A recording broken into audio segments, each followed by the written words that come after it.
Well, I'm actually attempting to get on right now. I think Facebook and everybody else can hear me. Well, no, correction. Instagram and everybody is coming from the stream. Connection unsuccessful.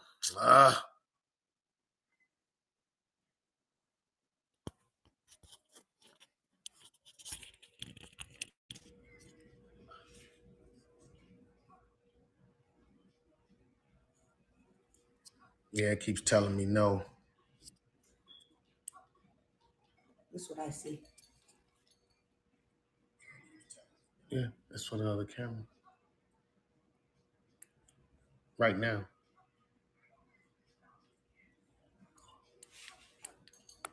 But I don't see that.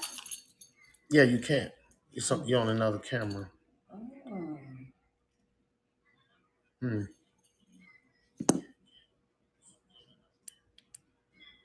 Well, you're stuck on this. Yeah, I'm getting ready to move it. I just want this to connect. And if it doesn't connect, then... And I could hear you telling me what you're telling me now. Yeah. But you part of the team, so... Your face is just stuck. I'm going to turn this off then. Let's see. Okay, so my equipment from TikTok evidently is giving me technical difficulties. So I'm going to put this up. Sounds good. No picture now. Okay, so I'm back now. Thank everybody for joining me. Thank you for going through this with me. So I'm here today to give you a little information about me and Flux, the epic series that I've been writing for like the last 13 years, believe it or not. So first off, my name is W.O. White III. Well, it's my author's name. My real name is Willie White, right? And I'm the third. I did mention earlier that today is my birthday. For all you guys who couldn't hear earlier, today is my birthday. So happy birthday to me, right? Today it is a leap year, and I've had a total of 13 birthdays as of today. So they come every 4 years. I tend to enjoy it every 4 years. Okay, so and the good thing is it's coming close to a weekend, so it's kind of like you get to enjoy it a little bit. Secondly, believe it or not, I will be working this weekend, my birthday weekend, right? I got a sponsor, Kaizen Rhino Financials, and he's we're doing the Leap Year Festival down in Anthony, Texas. Friday and Saturday. So from 6 p.m. to 10 p.m. Friday. And we will go live. They say they have Wi-Fi, they have everything set up. So again, hopefully, I got my clip set up and everything to the phone and make sure that Bluetooth works so you guys are actually be able to hear me, because they're actually having a festival. And they're going to do mariachi and all types of stuff going on. It's a lot of people. It's in Anthony, Texas this weekend, and we'll be vendors there. So I don't know if you guys have gone through my catalog to see what's out there and what we're selling here at Flux Continuum, but we're selling books, all right? We have books 1 through 3 that have been published.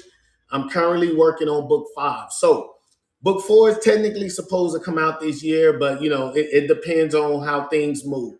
All right, so first I did want to talk to you guys and tell you a little bit about me, because today, y'all, we including what's not. I'm finally, I really wanted to get to this place because I saw so much potential when it came to people that do what we do. All right, and we're sci-fi people over here at the Flux Continuum. My name, like I said, is Willie White. My author's name is W.O. White III. And just like anything, you pour your heart into, they say that you'll never do a masterpiece until you suffer.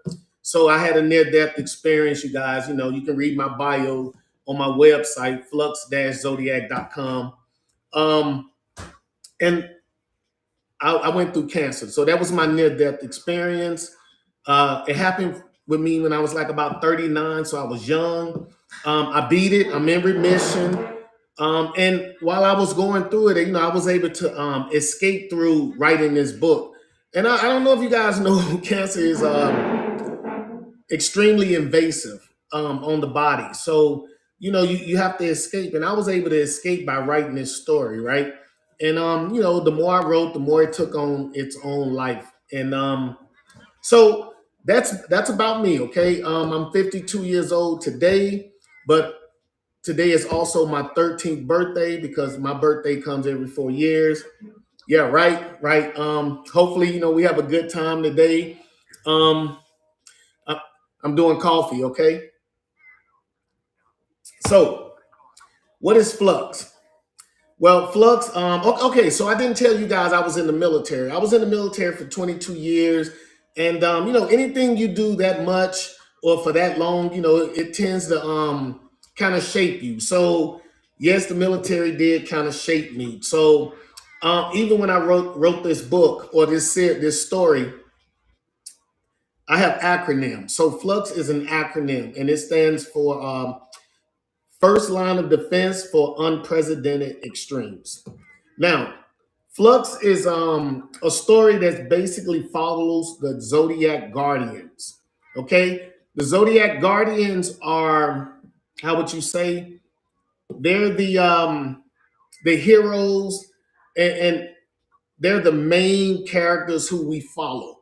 So generally, when people ask me when I'm out at I'm vending or whatnot, they'll say, "Hey, what's the story about?" And I tell them it's about from the beginning of time to the end of time, and it's about the Lords of Chaos versus the Lords of Order.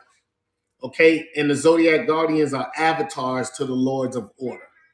Okay, and yes, there are some bad guys, but that's book 3. All right, so how much do these books go for? They go for 25 a piece because this is my blood, sweat, and tears. And there will be deals, okay, y'all. This is our first day on like this with whatnot. We will have deals. I think I have a bundle out there for like $65 if you buy all 3. So it's like 25, 25, 50, and it's too much, right? So I'm thinking if you share bread with me or money with me, then I'll make sure the discounts are worth it, like $15 off, something like that. Especially if you get all 3 books. We also sell stickers. I do have Capricorn because Capricorn is where we are supposed to be at today. And most likely what I'm going to do, and hopefully you guys can join in at What's Not. Now, I don't know how to get the video put on What's Not so you guys can see it because it's about 13 minutes long. But it's informative. It gives you a background on the characters that are in book 1. So what I like to do is when I'm writing my story, I like to make up words. I like to give those words meaning. So I created a glossary in the back of the book. And this to help the reader, relate with some of the stuff that I make up. Also, I put character bios in the back so that, it gives you an idea of what the character looks like. And, as you visualize through all the things, the different worlds you're going to, all of those type of things. Okay. So I wish you guys could see it. I don't know how to help What's Not see it. Let's see if I can add this clip. Share clip. No. No, that's not gonna work. I was gonna share this clip. I have 2 clips, and they cover the the Zodiac Guardian. So now, if you think about it, when I say Zodiac, is exactly what it means. Zodiac. Each one of the character represents one of the 12 Zodiac signs, or they are dimensional guardians for one of the 12 constellations that happen to be in the sky every night throughout our life, right? It's amazing, right? Because you would think that the world or the planet is moving throughout space, but you know, the moon is constant. The stars around us or the constellations are constant. So I would tend to think we're in like an astro zodiac alignment, and that's what book 3 is named, right? So I explain everything I come up with, my concepts, the different worlds. You want to know what happened to some of the lost civilizations that were here and then mysteriously they just came up missing or they vanished from the planet. You know, the whole civilization just miraculously disappeared. Then I took those and I say that they were transported to one of the constellations. Now, this is a big deal in the flux continuum, okay? Because I'm writing a series of books. I want this book, this series is as epic to me as how Star Wars is. Okay, so when you think about all the characters, there is no main character. Okay, we have the 12 zodiac that we follow, the avatars. Okay, and we're gonna go through them. We got 2 hours, y'all. We got 2 hours, and we're gonna go through them. So I just want to give you guys a feel of where we're going and how in depth I write. I do a lot of research. Um, I make sure that you know your character reflects some of you guys' personality. Let's say I put it as close to the laws of physics in our world. There are multiple different dimensions in the flux continuum. The main one is our planet Earth, and this is the one true Earth. It's where the Garden of Eden is, and it resonates at 432 ohms. Right? You've heard I think the Buddha priest when they and that vibrational rhythm is the rhythm that we have in the flux continuum. And each constellation has its own frequency that resonates in the physical realm. So we don't. So if we flew from here to Aquarius and we got there and we couldn't see anything, we couldn't see a planet there, is because we're not vibrating at the same um, universal rhythm or vibrational frequency that the planet is vibrating at in Aquarius. Okay, so there are a whole lot of intricacies when it comes to the flux continuum. Um, I guess you know maybe you know I go through the character. I did want to show you guys the video. You know, I put all the work. I put the work into it so that people could watch it. I do have other social media. So if you go to flux underscore chaos, you type that in, generally my profile will show up. It'll generally say flux continuum. And you can start looking at all these clips and stuff that I have out. Books 1 and 2 are actually in audio format, and they're actually out on YouTube. I think they're being released every 2 weeks. We should be around the last one. I just put out the last individual clip Wednesday, so yesterday. So today we should have another clip coming out. I think it should be the last one, either this Monday or next Monday, and that'll sum up the whole books.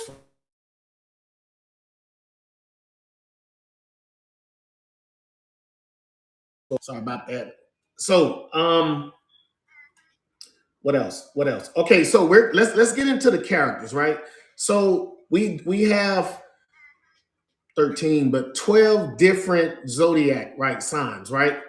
And out of the 12 zodiac signs, I generally go from Aquarius to Capricorn, and that's because January to December. And it's kind of how I just keep things in chronological order mentally because there's a lot going on with the individual characters. So to not blow your minds, I you have to go and look at the clips, y'all. I wish I could turn this around, but you guys might not be able to hear. So since the mic isn't working on that end, with the I will get that connected to the phone though. Hopefully tomorrow while we're out there at the event, at the leap year event. Okay, so we start off with Stratus. Stratus is my he's my hero for Aquarius. Okay, his title is Hero of Aquarius. That's what. So each dimensional guardian has their own little title, and each one is like a synonym for the defender or guardian. So Stratus is the hero of Aquarius, and he's the harbinger of vapor. Like you know, VAPOR, but I spelled it VEY-PEHR. So all of this is in the back of the book, y'all. The stuff that I'm telling you guys, it's readily available. If you follow on YouTube and you go out there and you see the clips and everything. And by the way, please share, follow, and all of that, okay? um, yeah, it's like, follow, subscribe, share, and let's get the word out, okay? I mean, I would definitely like to do so much more with this, but I'm technically on book 5, like I said, but there's so much more coming. I do have the notes all the way out to book 12, and there will be a total of 12 books, okay? Because we have to talk about from the beginning of time to the end of time, right? And all of this happens throughout this series. So Stratus is the hero of Aquarius, and he's considered the water barrier, and that's January the 20th to February the 18th. Okay, y'all, we're going through the recap. Most people have already heard this, okay, y'all? The people who haven't heard it are the people probably on what's not, right? You guys, you haven't got a chance to like really get into what's going on with Flux, okay? Right now we're talking about the Zodiac Guardians. There are a total of 12 Zodiac Guardians, okay? Each a representative of one of the constellations. Now, in the Flux series, each constellation, each one of the 12 constellations has an alpha star, okay? Like for Aquarius, it'll be Alpha Aquarii, right? You can look this stuff up on Google, okay, y'all? It's already out there. I just used what was already out there and I implemented it into the story. So Alpha Aquarii in the Flux continuum, they are all the constellations have an alpha star. And in the Flux series, the alpha star is an omniversal star. That means that star shines across every dimension simultaneously. Okay? So its frequency is omniversal, if you will. Those are the alpha stars in each one of the constellations. And each one of the constellations, they have gamma and all of that, but the alpha star, just the alpha star is an omniversal star. Okay, there are so many things going on with like the star chasers, you know, that book 3. It's coming though, y'all. It's coming. So Stratus is blue and white, okay? He reflects efflumium. He also has efflumium is a dense gas that resonates in the Aquarius constellation, okay? So if we flew there, there would be a dense gas, almost like the way ice is everywhere in outer space. Imagine a thick gas that you had to fly through. It probably would look maybe like a bluish nebula, if you would. So you know you would have to fly through this thick. It's almost gelatinous. Okay, that's how I reference it in the book. It's gelatinous, and he can use that efflumium to affect gases. So he can make gases disintegrate stuff. He can alter it and change it to chemicals. He can bond certain gases and create like something he calls dynamic gel. And dynamic gel is a highly reflective substance which reflects all types of kinetic type impacts. Okay, lasers, all of those things, you know, that are positive energy. It reflects those back. It reflects more than it takes the impact. So that's kind of the, like Stratus is, you know, that's the Aquarius because of the water barrier, right? So even in the story, he goes to Aquarius. I've already written this, okay? It's already out there. He leaves Earth and he takes a couple of the heroes with him. I'm not going to tell you everything, right? And he takes them to Aquarius and they protect Aquarius from this evil that's coming. So not only is there book 1 and book 2 where they fight amongst themselves, right? That has to happen, right? New people, new abilities, they conflict sometimes. A leader is chosen, and then we get into book 3 to show you that the story is ongoing and it's bigger than just these guys getting into a fight amongst each other, right? The Zodiac Guardians are all I would say I look at them like Silver Surfer. You know, they're not necessarily here to be on this planet. They're to go to other planets. They have to deal with gravitational influxes out in space. So the body that they have and the power they have has to be equal to what the damage that they could take while they out in space doing all types of things, right? So, and some of the powers that these guys have, as I go through them, you'll see like, wow, they need to be able to withstand any type of what do you call that, feedback from one of their abilities or something. So anyway, we already went over Stratus, and January 20th to February 18th, he's considered the water bearer, and that's what he does, right? He went to Aquarius, and he's already protected the people there. So many of them, he was able to bring so many of them back. And technically, each guardian needs to do that so that they can unlock some of the mystical sides of Earth, like the Garden of Eden and whatnot, right? Remember, 12 books, y'all, 12 books. And right, remember, I'm still trying to catch you guys up with book 1 and 2. Thank everybody for joining again today. It greatly appreciated. You go out there and you look at the catalog. I'm selling books 1, 2, and 3, I think for $65. And each one will be autographed. Okay, it had a company seal. It'll have a company stamp. I don't know if you guys can see that. That's the company stamp. It's huge, right? It's huge. And autograph. And we add the company raised seal. Okay. So that's my authentication process when it comes to the books.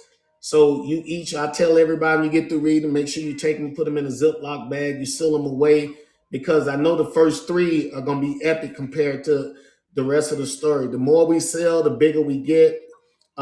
As we do this, daily, I'll be talking to you on FLUX Vision about, how we can spread the word.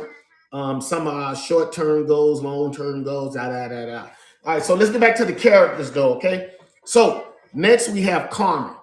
Karma, right? Karma is for Pisces, right? She's the queen of Pisces. Remember, so every constellation has an alpha star, and around that star orbits a planet. Here on Earth, we call the entire constellation Pisces, right? We don't know any better. Nobody's been there. Nobody's been there. So there's a planet that we can't see, right? It's too close to the star or whatever, but we can't see it from here. And there's a planet in that constellation called Pisces, called Aquarius. It's called whatever the constellation is called, or what we call a constellation. There's a planet there. And how did these people get to that? Well, if you guys ever watched Stargate, they already told us that pyramids were transportation devices. So I just utilized those principles, and that's how lost civilization was transported from our planet all the way to one of the constellations doing one of the alignments. But there's so much going on in Flux, y'all. I have to almost give so much away just to, you know what I mean? So you guys can understand how much work went into these books. Right. So books 1, 2, and 3 today, with 65. Yes, we will be coming up with better deals. I know you guys can't necessarily see. I got a hoodie right here. We do have t-shirts. We have tumblers. We even have a cuties version of the Zodiac Guardians. Okay, so there's a lot of authentic merch that you can get here. Okay, just to show support. We got stickers for $5. That's just to even say, hey, I like what you're doing. You can get your own Zodiac. We have like, I think approximately 1,300, it's like 100 of each sticker. So something like that. All right. So Karma. Karma is the queen of Pisces. She's the harbinger of Stygian and harmony. Now, remember, I did say that the Zodiac Guardians are the avatars to, okay, they are the avatars to the Lords of Order. So when I say a harbinger of, I'm saying a harbinger of that Lord of Order. So Karma, believe it or not, her parents, okay, Karma is a magical being. I'm going to get down to her little bio real quick, but she's a magical being. And she's the only harbinger out of the Zodiac Guardians that has 2 angelic celestials. That's what I call the lords of order. They're angelic celestials. So the angelic celestials, Stygian and Harmony, right? So once they had the bond, and it's a whole story, y'all. It's part of the series though. But they eventually become almost one being, and when they speak, they echo a man and a female's voice speaking in unison. That's how that's expressed. So anyway, she represents the fishes, and that's from February the 19th to March 20th. All right. Karma is purple in color. I guess I could do that, couldn't I?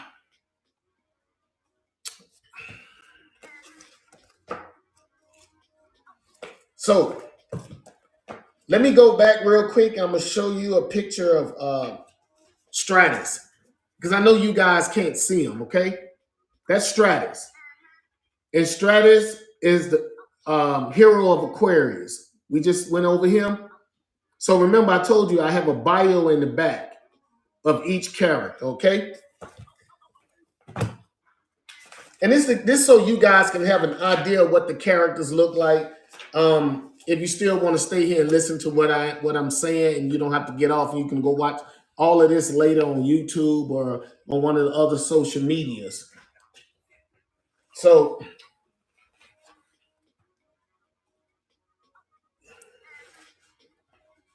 come on.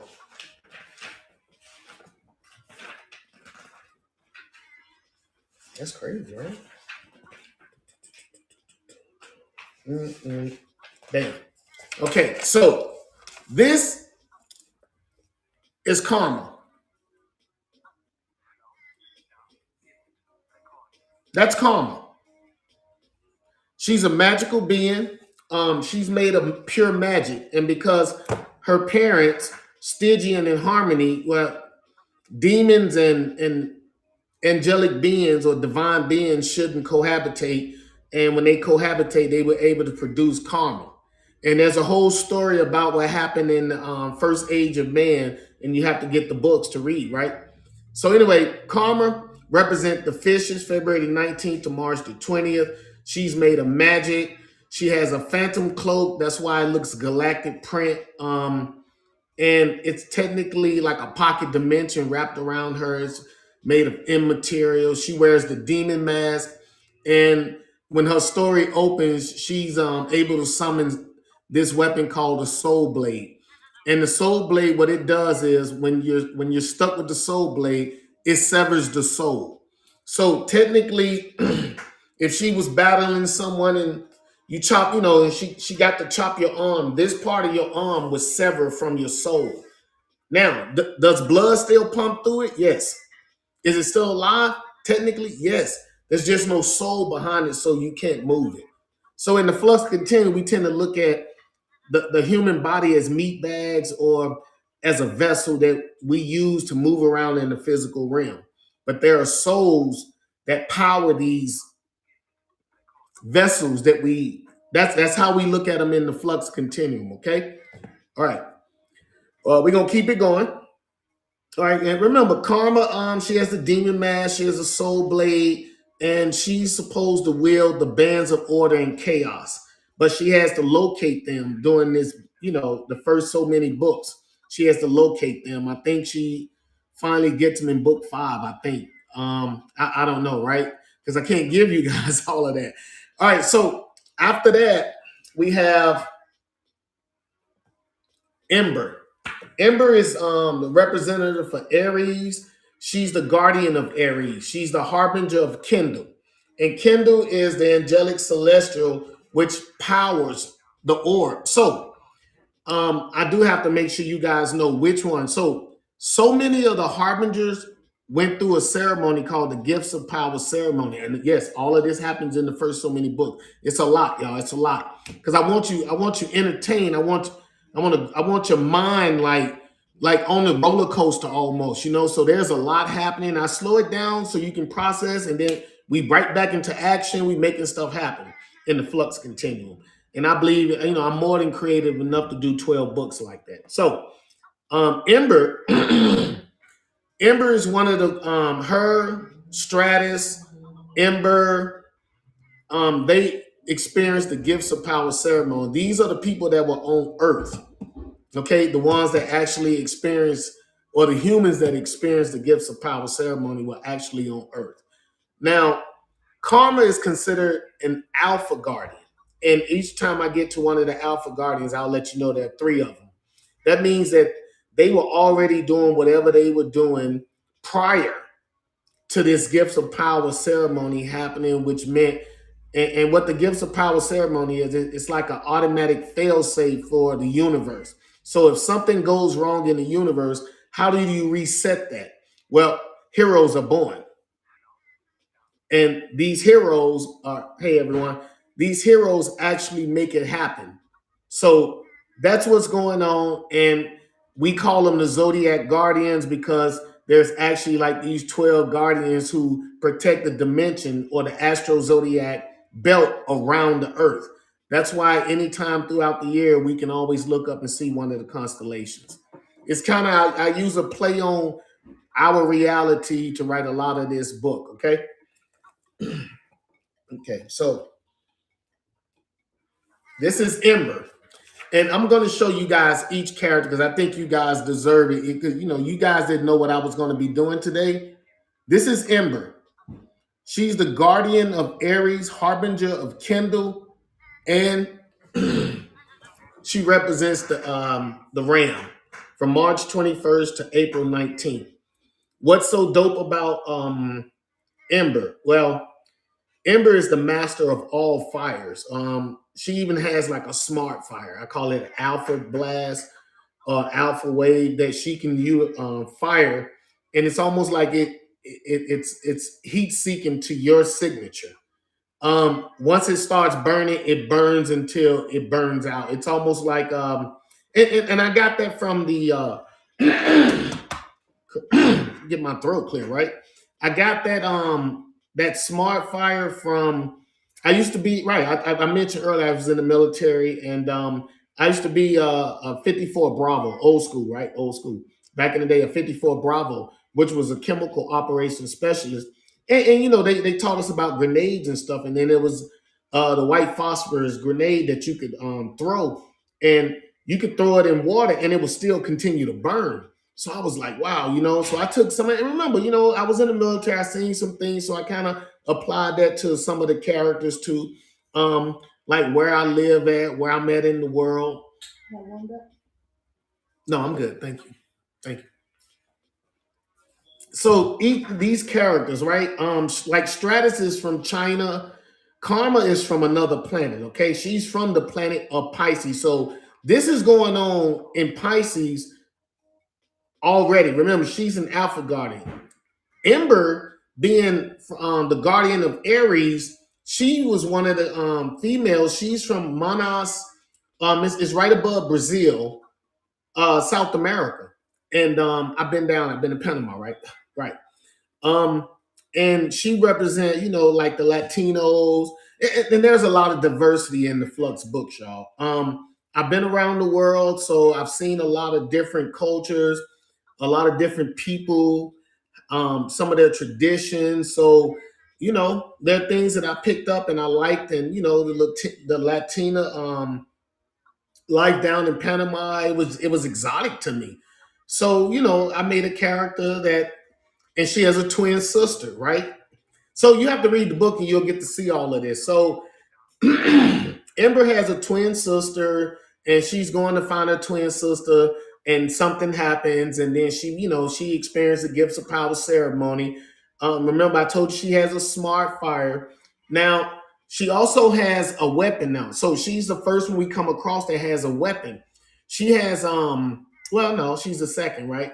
But her weapon, it's all about her weapon though. And it's a blade, like a, you know, a machete, but she can extend it if she needs be, right? It's a thin blade. I want to say almost like a katana, but it's longer. Hope I said that right.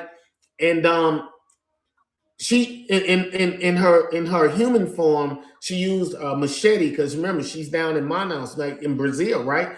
It's north of Brazil. It's vegetative, you know, it's got a lot of vegetation stuff. So she carries a machete with her with a chain. And I don't want to get through all of that. The point is the blade, okay? So while she's experiencing the gifts of power ceremony, the machete blade that she has, it's joined with this fragment from the sword cherubim.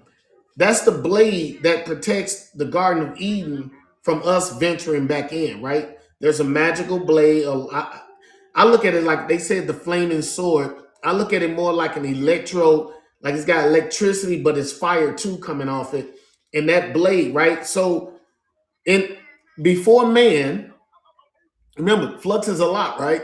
Before man, flux, the sword was used and a piece chipped off it, and that little piece is what it was melded or welded or joined with her machete, and it became her new blade, and she calls it holy. Right? I thought that was ingenious of myself. Okay, when I gave her the weapon, I know you guys don't know, but I thought it was so great. Right? I did. But look, y'all, remember we got the 3-book bundle. All right, for everybody. And look, I know we're doing the recap, but we will get to Capricorn before we end today. Okay, y'all, we will get to Capricorn.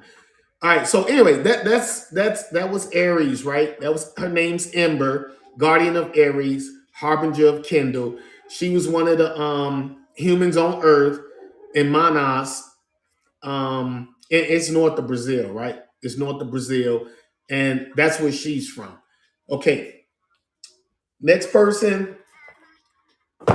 And remember, I got some of the characters in the back of book 1, some of them in the back of book 2, and then I have all the main bad guys. And who are the bad guys? The Lords of Chaos, right? Come on, right? The Lords of Chaos. And the Lords of Chaos are all in book 3, in the back of book 3. Everybody has a backstory. Everybody, they was doing something before they was put in this book. So that's what they were doing. All right. So we're on Pulse now. Pulse is the paladin of Taurus and a harbinger of energy. He represents the bull, April 20th to May 20th. This is Pulse.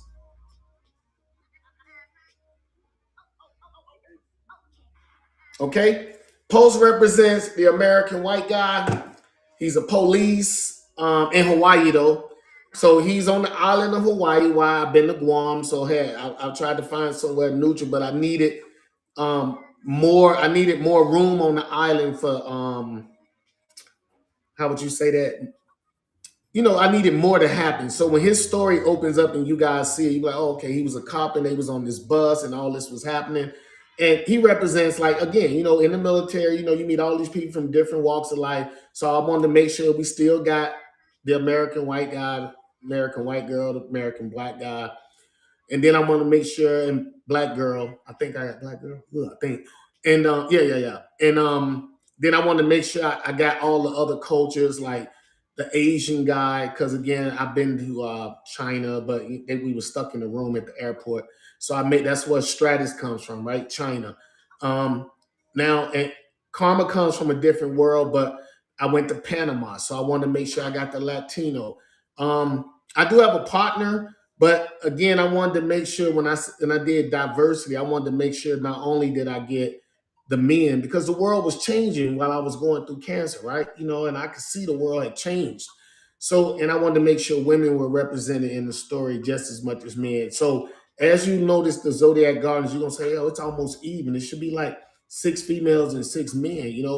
We can't expect men just to go out and save the universe. Now, maybe we can go out and save a piece of land or something, but we're talking about the universe. So the universe takes more than one guy or maybe a team of characters to just come out. They got to come from different walks of life, different realities, and all of that. So that's kind of how I got all of these characters from around the world.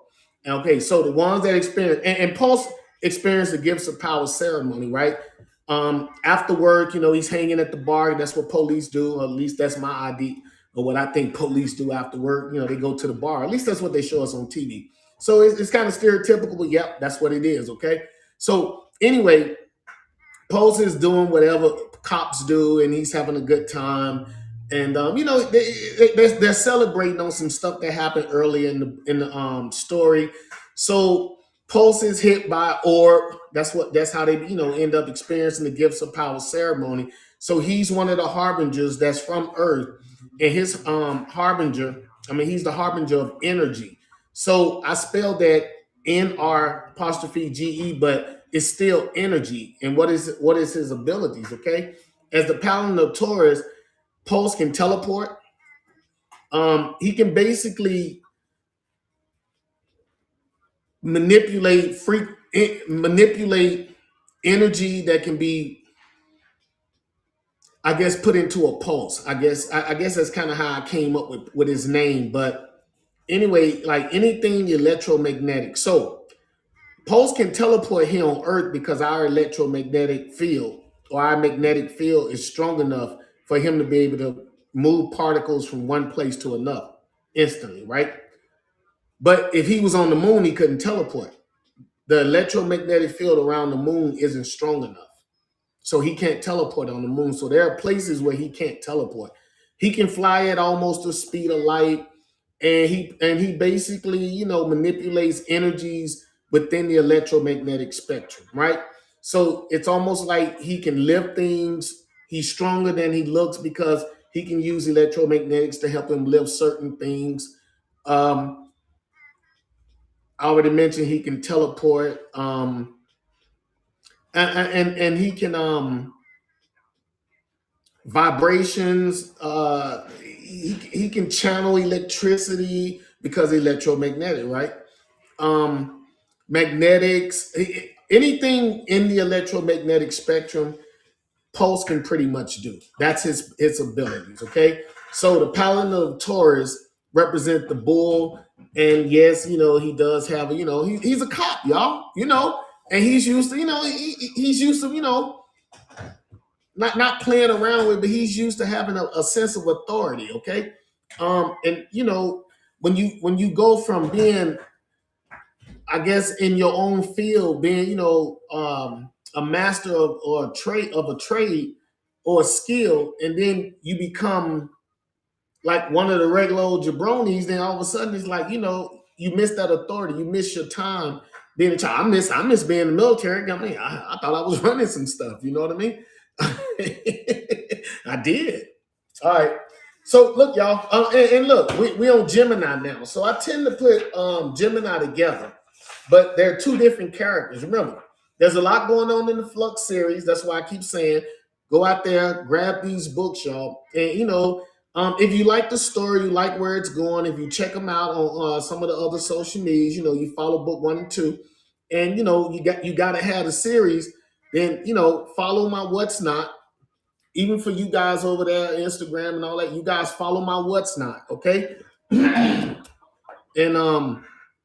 you guys cop these books, okay? I should turn the camera over here and show you all these boxes we got in my office, and there'll be other things I'll be adding too. Like I have 3D posters. I mean, they're so dope, right? They got 3 images embedded into it. For the people who older, you remember we used to get them in the Cracker Jack box, the little bitty 3D picture or the little 2D picture where you can see 2-3 bit. So now I have 3 different images in my posters. Okay, I think they're like 40 a piece, right? Plus shipping and handling, right? But if you get it, I'm gonna sign, I'm gonna stamp it. I make sure I autograph all authentic merch. Okay, so we're on Gemini now. All right, there are 2 Gemini. Just like Karma has 2 angelic celestials as she's the harbinger of 2. Then we go to Gemini, and they represent the twins, right? It's where I could get away with a man and a woman as a hero, right? So there's a Sita. This is a Sita.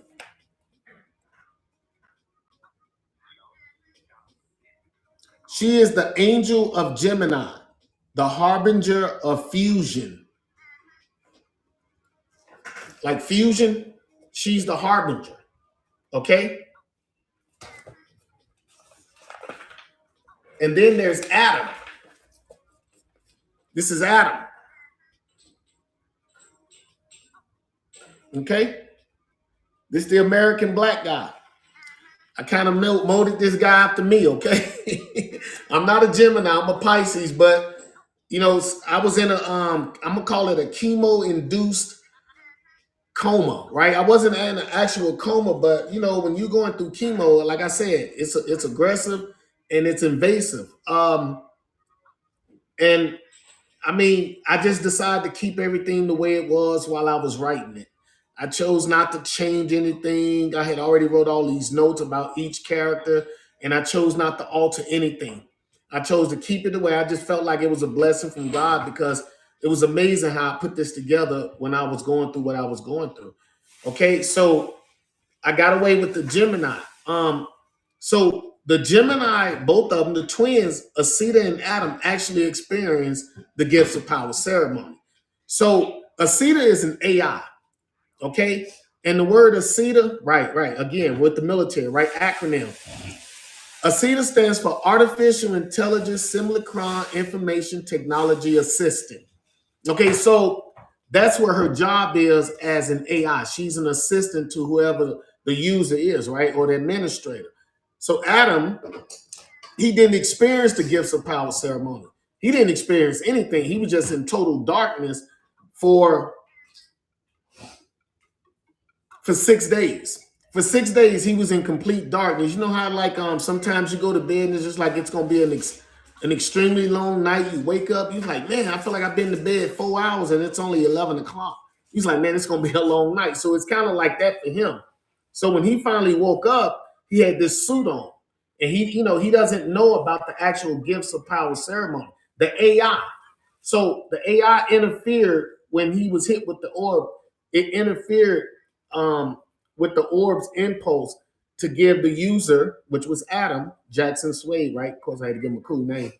So Jackson Swade was given the suit and the abilities, and he was supposed to be the original leader. Okay, but because of the two brain patterns, one was AI, one was Adam or Jackson Swade, and leadership was passed on to another. But he got the suit, but he doesn't know how to control the powers and stuff. The AI does. So she just beams directly into his brain on his subneural pathways, and she just, show him how to take certain subatomic particles and bond them together, which can cause certain things. She teaches him how to crack open a atom, which causes an atomic explosion. But he can channel that, So he has he can alter molecular structure. He can fly. He's durable, right? He can be out. He's pretty much like the construction guy of the group. He creates everything they need. Like I think in book 2, I think could be book 3. He actually builds the headquarters. So him and so many of the Guardians, they all get together and they build the headquarters. And the headquarters is right here off Trans Mountain. So if you live in El Paso, Texas, like I do, then I made there's a cut. A cut is it's like a cut in the mountain, right? A road goes through the mountain. It's called Trans Mountain, and that's where the headquarters is. It's right there on Trans Mountain. So technically, you should be able to get off. And I just imagine it there, right? Especially when I got one of the characters flying in or something, and I can see Trans Mountain, or I can see where the headquarters would be from where I live at off my balcony. So I mean, again, like I said, y'all, I put a lot of work into this, all right? And this is from the internet, Googling, looking at the maps, how I bring the civilizations back. They have to be, wherever a pyramid was, all types of stuff like that. What else? There's a lot that go into each one of the characters. So anyway, with Adam and Asita, they both work together. Asita has no power. The only thing she can do is project herself from the orb, but she doesn't need a line of sight to project herself. Okay, she can project herself right next to Adam, and what she can do is she can cause the particles in the air. So she can make herself a ghost image, right? Like a hologram, but she can still shake your hand. It's almost like hard light constructs. So I kind of use that. Right. But that's about the most she can do. Adam can release power into her if she's doing certain things. And as you read the story, you'll see certain ways she's able to use her abilities. Okay. Remember, like I said, y'all, it's a lot going on in the story. The next person is Gravtate, and he's the Lord of Cancer. Gravtate is an insect guy. Okay. This is Gravtate. He's 4 arms. He's known as a Bakrata. Okay. And the Bakrata are from a planet called Cancer. Remember, Cancer, omniversal star, Alpha, can't cry. I think that's how you pronounce it. Can't cry, Cancer cry, or can't cry, or something like that.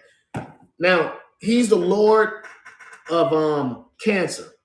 He's a Galaxian. So he doesn't look like the normal natives. For those who are the best in their discipline on the planet Cancer, because they were all, bred and born to fight. Again, you would have to know what happened with the war between Cancer and Scorpio. Like I said, y'all got to get the books. The book 4 is ready. I do need to give it to an editor so she can read it and then do her thing to it, and then I can go ahead and finalize. But again, it takes fun to do this, y'all. It takes fun, especially with a story this complex. Okay. So if y'all in the circles, y'all let them know. Let them know what we doing over here. Okay. What else? What else, y'all? So Gravtate, Lord of Cancer, harbinger of Gravtate. Now, Gravtate experienced the Gifts of Power ceremony, but there was so much human intervention at the time, right? This power should have never came to Earth. Basically, each one of these guys who got powers on Earth, it should have went to one of the other constellations and then got one of the beings on one of those on that alpha planet, and one of those guys should have got this power, but they didn't. Well, Cancer got the power. Okay, the story even basically start off with these guys too. Okay, so they good to know, and they are the antagonizers in book 1 and 2. Okay, and then you think, and because remember, they fight amongst themselves. They are the Zodiac Guardians. It takes all of them to make something happen. There's all types of things happen when they come to Gravtate too. But he controls gravity. Okay. And that's whether he's expelling you or he's crushing you under the guise of a black hole. He represents the crab, and that's from June 21st to July 22nd. All right. And that's kind of how I looked at Cancer. I looked at it like the zodiac sign was the crab, and I was thinking water bug in my head. And I was like, let me make some 6-limb characters. And that's when I came up with this guy. If you notice, he does have 6 limbs, right? So he is your dimensional guardian. Okay, there's a lot that happens to this guy from book 1 to 3. You got to find out what happens to this guy. I can't give you the information, right? It would just blow the story for you. But look, that's Gravtate, and he's the crab. Okay, he's the guy that he's the antagonizer, and he's ruthless because he's a lord, right? Even though he's a harbinger, he's still a lord. He's the he's the one that basically moves according to instinctual behavior.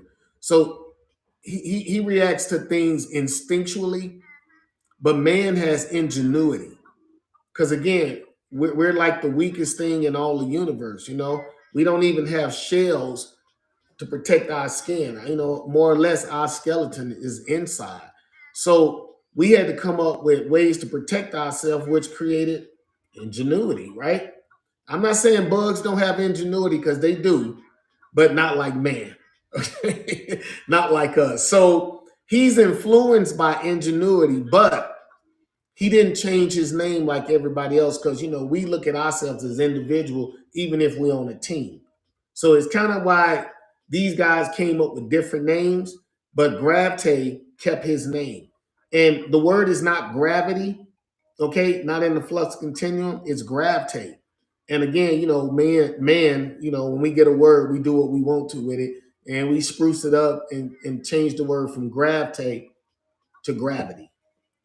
Okay, my spin on it. Okay, my spin, y'all, my spin, right? All right. So after that, we got shift. Shift is the shepherd of Leo. Okay, the harbinger of life. Okay, shift represents the lion, July 23rd to August 22nd, and this is shift.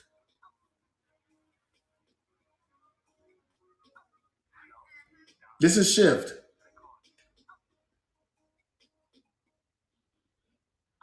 Okay, she is one of the characters again that experience the gifts of power. So she's on Earth.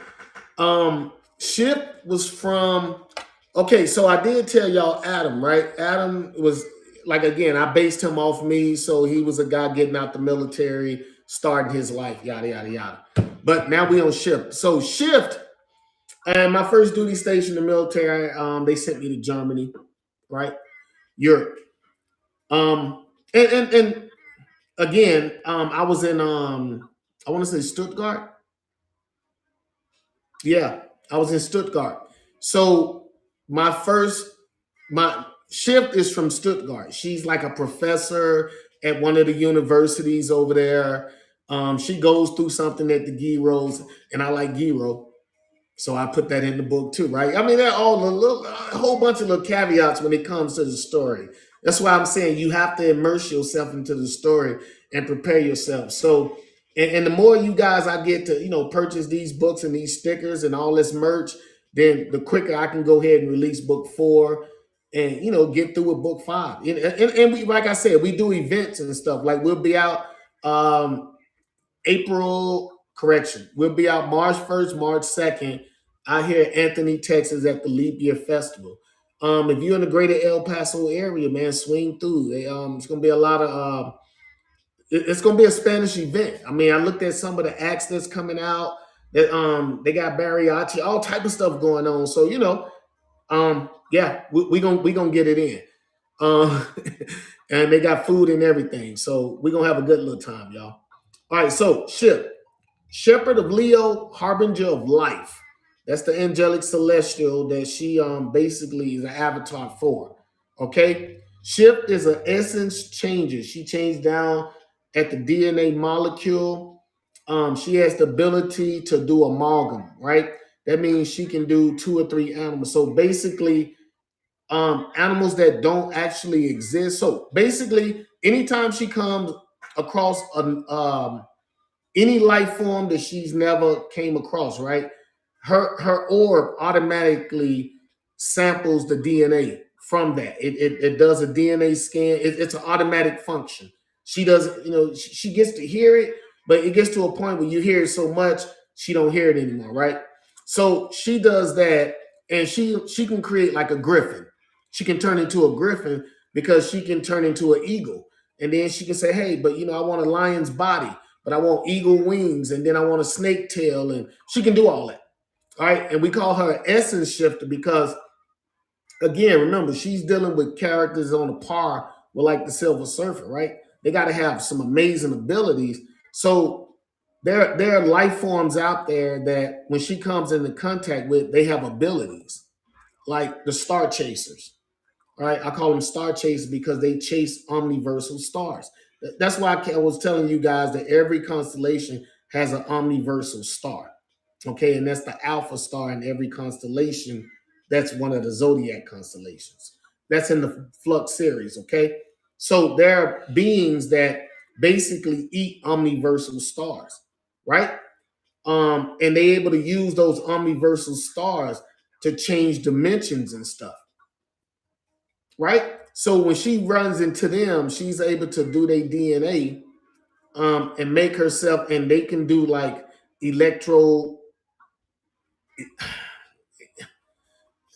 like bioelectric, blast and stuff. So because they have abilities as that life form, because that's a life form ability, not like a power. It's a power, but It's not just secluded to a few, right?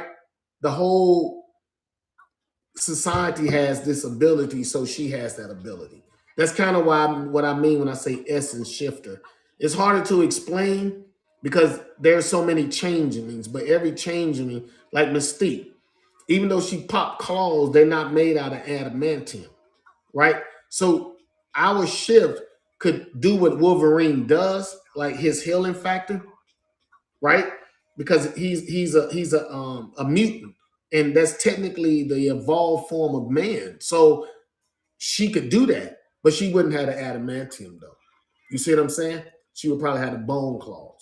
Y'all know about this man stuff, man. Come on, don't act like I'm the only one know about all this other stuff. Stop it. Stop it. All right, that's the stuff Shift can do, okay? Let me find the next one. So I told you guys I was gonna let you know every time we run into a alpha guardian. So alpha guardians are guardians that were already doing they were living their lives doing guardian stuff already, okay? And then there are the guys who experienced the gifts of power ceremony, and those were the guys that were on Earth and Cancer, okay? So next is Nexa. Nexa is the protector of Virgo, okay? She's the harbinger of Prism. She represents the maiden from August 23rd to September 22nd. She comes from a counter Earth, if you will, another Earth. So there's more than one Earth in the Flux continuum because we have the multiverse, we have the omniverse, and we have a megaverse. Yeah, yeah, we got all that. So Nexa was all she's been around for 1,431 years. Okay, she's known throughout the universe as guardian of the multiverse because she's already been doing this before the book series started. So Nexa is one of those alpha guardians that was already living her life and stuff. Okay, Nexa's dope. Okay, she's dislodged from time. She has I call it widget. She has a cynanotech, and that's what the Guardians armors are made of. Most of them, right? Cynano because it's psychological tech, right? It's a cynano nanobite, right? And it's psyop like armor, like the armor does what they needed to do, more or less, right? So they were able to color it. Um, they were able to make each one of their armor's different because it's like nanotech. But anyway, Nexa has a nanotech weapons cache, right? It's a little thing about the size of my mouse. It floats around. Is most of the time it's pretty much invisible to everybody, and she's the only one that can understand the little beeps that it makes. Okay, but at the same time, it's a weapons cache, so it can digitize any weapon in all of the universe. So the same way shifts or copies DNA, the Cynanotech weapons cache has all weapons. So if you guys ever watched The Matrix, right, and y'all watched Neo, and Lawrence Fishburne was talking to him, and he was telling me something, I think they had already did the fight part, and then he was like, bring the weapons. And then all these weapons show zoom, like that, right? It's kind of like that. But all those weapons are inside, they digitize. Um, Another caveat when it comes to widget, he works in tandem with the PGM. So that's a portal generation module. That's what it's called. So Nexa can go anywhere because she has that portal, that PGM, the portal generation module. Omniversal portal generating module. So that module she has, she can use it as a shield, right? It's a portal right there. So she can use that portal as a shield.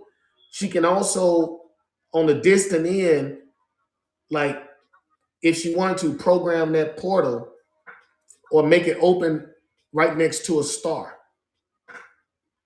And then she can turn that portal so that this portal shoots out a beam of like solar energy, right? Pure solar energy. And I mean, normally she probably wouldn't do that because technically, I'm just saying she can though, right? Maybe if she got the right armor on or whatnot. But technically, if she did that, the heat that comes out of there, the beam that it would probably fry her. Okay, it would probably. But now she can regenerate limbs too. Not Deadpool like that, okay? But it takes a while though. I mean, it takes a while. Like it takes a while. She can't just regenerate like a healing factor. It doesn't work like that. Like what's his name? So Widget would probably put like a metal arm if she lost her arm, and as it grows back, he would undigitize that arm and that hand. So it could take her weeks to grow back a limb. Okay, remember she's dislodged from time, and Prism is the one who gave her this ability, right? Because he actually caught her, remember, 1,400, maybe 1,400 years ago. And then he put her to work. So even though she looks like she's 28 years old, she's really 1,400 years old, man, right? All right. And she could digitize her whole dimension. And we say the dimension, we talk about all the prominent pieces that, and you'll find out in Flux that they would digitize. And she can basically keep so much of her entire dimension digitized. And that light that's down in that digital code, it's already doing whatever it's doing. People are still living their life and everything, okay? So she is kind of dope. And even though she's not one of the actual Zodiac harbingers that went through the Gifts of Power ceremony, because those guys are crazy powerful, she needs authority, okay? Because she represents the maiden and fairness, equality, right? Right? I told you I was going through something. So equality and all that. She's a weapons master too. Okay. She can't fight somebody with a sword with like a RPG. She can't do that. She has to fight them so that's something else I got from the military. Like you can't take a tank and fire at somebody that's shooting a gun at you. You just can't. They say you got to use the least force possible. That's kind of how they train you, right? Least force possible when you're trying to detain somebody or something. So that's what she has to do, the least force possible. If they got a gun, she can a gun. If they got matter propelled weapons, but she can probably use a laser stun gun. You know what I mean? Her weapon doesn't have to be subpar just because your weapon is subpar. But if you pick up a pipe, she can probably get digitize a sword to block and par, right? Parade. I think they say parade. Anyway, moving on. That's Virgo. That's Virgo. All right, so after that we have Intech. And Intech is a sentinel of Libra and the harbinger of the imagination. I wrote that in there specifically. I don't know if y'all can see that, but he is the harbinger of the imagination. Okay, so during the Gifts of Power ceremony, each one of the characters were waking up at different times. Each one of the Zodiac guys were waking up at different times. And Intake was the first to wake up. Intake was the one that he became the new senior order. So whatever happened to Adam and Asita, the leadership, okay? Now, Intake is, because of the plates on his arm, the shields on his shoulders, other life forms know who he is. But we don't. Remember, this just came to Earth. Remember, we were the center of the universe, or at least we believe we were the center of the universe because we couldn't find nobody else to go through anything. Well, now all this is being revealed to us. Okay? Other life forms know exactly who Intake is. But they see his shields, they actually know he's the senior order. So they move, they behave accordingly. Remember, this is a story of the Lords of Chaos versus the Lords of Order, right? So there are things that's happening in a physical level that might be on a spiritual level too later. Okay. Yeah, y'all, again, like I say, a lot of research putting all this together. Intake is more like I don't want to use green line. He has quantum bands. Okay. And because his intake is information technology, right? That was my field in the military. So by virtue of that being my field in the military, I had to make a character. So my job when I retired was information technology. I was a 74 Bravo. I think that's 25 Bravo. No, we was a 25 Bravo. I think they changed it to 75 Bravo. I don't know. I don't know. I can't remember. The point is, I made a character out of a man who was, so he's from South Africa. I've been to Africa. I've been to Egypt, right? So Intech is from South Africa.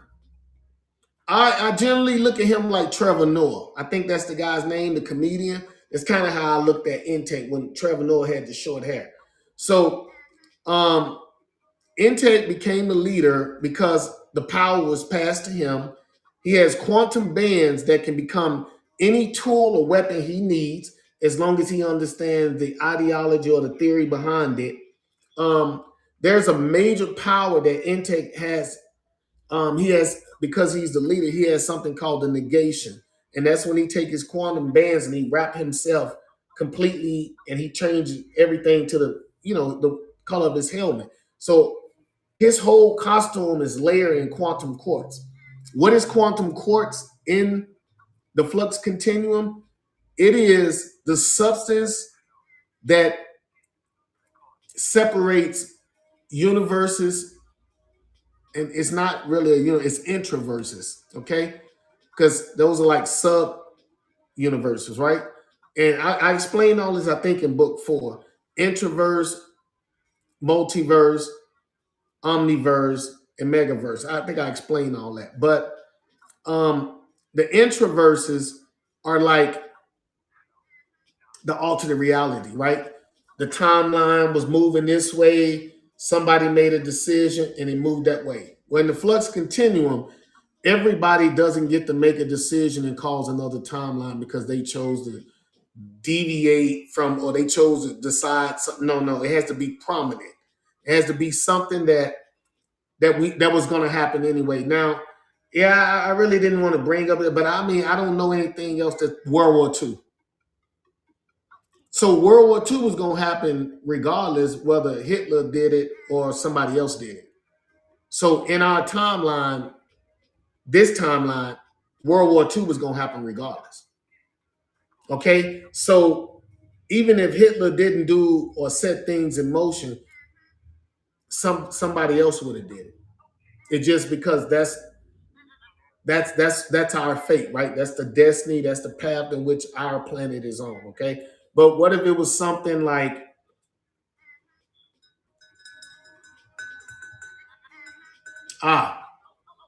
what if we was gonna stop an asteroid from hitting and we chose to nuke it instead of using one of our revolutionary ways where they got these satellites up there that can pull or push, through, I forgot the waves that they can use. I forgot, again, I did a lot of research. There's a lot up in here. And it could push the asteroid out of the Earth or push it from striking the Earth. And it might still go close to the Earth, but it can miss the Earth. So what if we chose to push or pull? No. What if we chose to detonate missiles instead of the push or pull? So that would cause another timeline. Because if that thing actually if that meteor actually hits Earth, it could be a world like a post-apocalyptic type thing. That's what I'm saying. So once that happens, that's a different timeline. So introverses are like that. Multiverses are influenced in the flux continuum. Each multiverse or each omniverse, a multiverse is a collection of introverses, right? And and they're all influenced by one of the astro zodiac signs, right? So an omniverse, there are only 12 omniverses in the flux continuum. In that megaverse, there's only 12 omniverses. And each one of those omniverse has so many multiverses, yada yada yada yada. That's kind of how I wrote the story. Okay, I didn't want mine to sound like everybody else, so I had to come up with my own concepts and stuff like that. All right. Yeah. So hey, if y'all go out there and y'all check out the catalog, man, y'all see the stickers you want to support, not a problem. Go ahead and show some love. I think they $5. Yeah, and again, what's not got to get their paper right, but it's enough so that we can start, working on releasing book 4 because I'm ready to get the books out. Right, like I said, I'm on book 5 now, and then there'll be book 6. So I'll be doing this until I'm 55. My 56th birthday, I won't be working like I am now. I might still do the shows. Like this is easy right here, but I mean going out there, fighting the weather and all of that. Nah, I don't think I'll be doing that.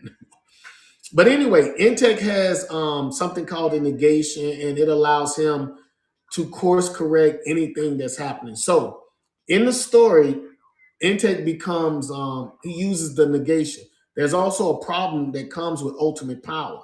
He can lose himself and he not know how to change back. That means that at this level, he will have ascended basically from this level. So he won't even entertain us anymore. He don't even see us anymore. We're infinitesimal in the big scheme of things. So, we're not major, or maybe, I don't know. I don't know. It depends on what happens. But Intech also, in the story, when he does do it the first time, he's able to look back at the earth. And because of global warming, they said there's a hole in the ozone. I brought that up, right? He can actually see how to fix it. But he's in the middle of fighting. So he can't fix it. But he knows like what takes 4 seconds there, the longer he stays in that mode, that ultimate power mode, the quicker he's losing himself. So again, he can't just pull out this power and use it like it's a Hail Mary, you know what I mean? And he only have seconds to use it, right? And it's all gauged by time. I make sure that in the book it's all explained while you're reading it. I try, like I said, I try to put people on a roller coaster. I want you like, wow, man, almost like you have a little sweat, like, wow, man, wow. Wow, you know what I mean? That's what I want from people when they read the Flux books or the series of books. Okay, so moving on. That was Intake. He's a sentinel, right? Remember, each guardian has a synonym that we use, and I went to the thesaurus and I got words that mean the same. But so they're protector, sentinel, shepherd, all these words that mean guardian of whatever, right? So the guardian of each one of those dimensional realms. Okay.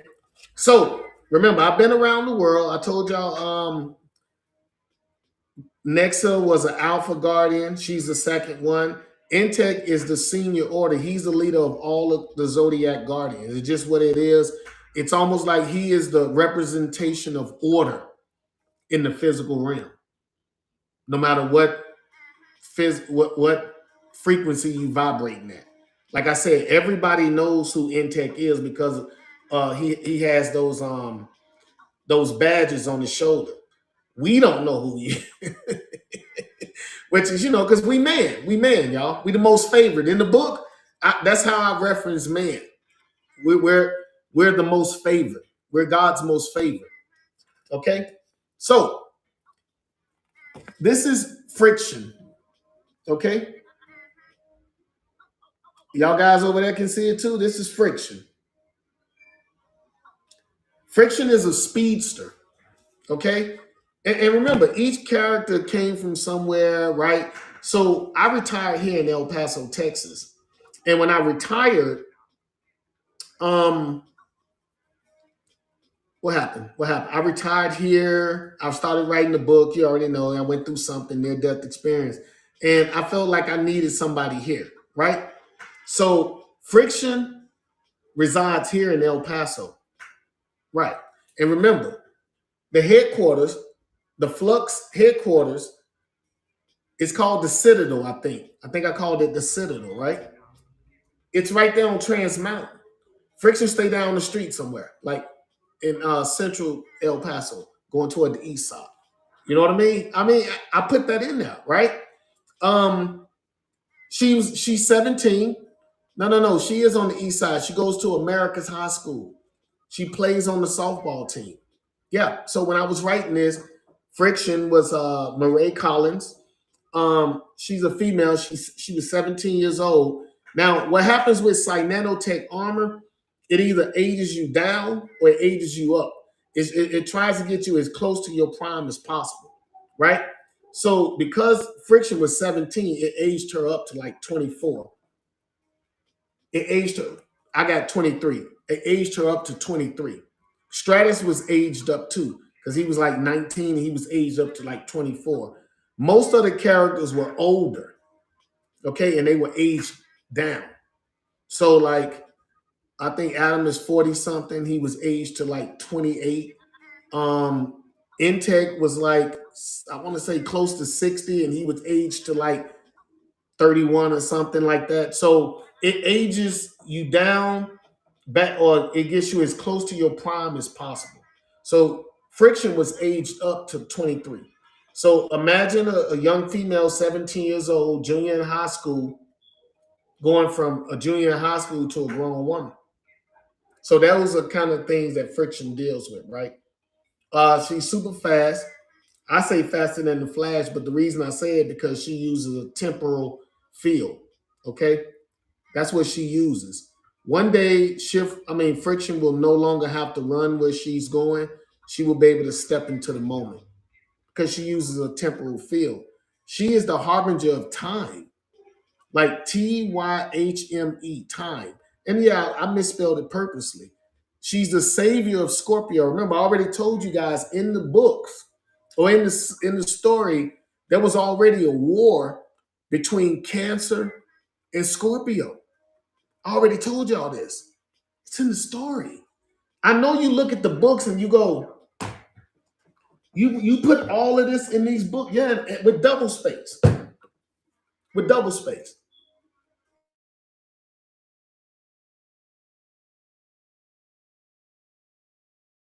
30 pages or something like that, 150, 60 pages and 200 some pages, okay? So remember, like I say, I put a lot of work into that. I didn't just throw this together. Then I had to get characters that, that people could relate with. So I used my military career. I bounced around and, hey, where have you been in the world? And I start pulling, that substance. That's why the characters, they have feelings, they have emotion. You can almost get caught up in them. So yeah, Friction is the savior of Scorpio. She's the harbinger of time. She represents the scorpion, right? And that's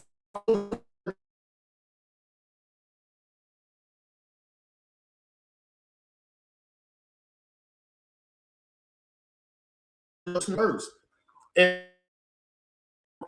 so any of these dates we calling out, I do have a large picture board over there that shows the night sky and how it looks.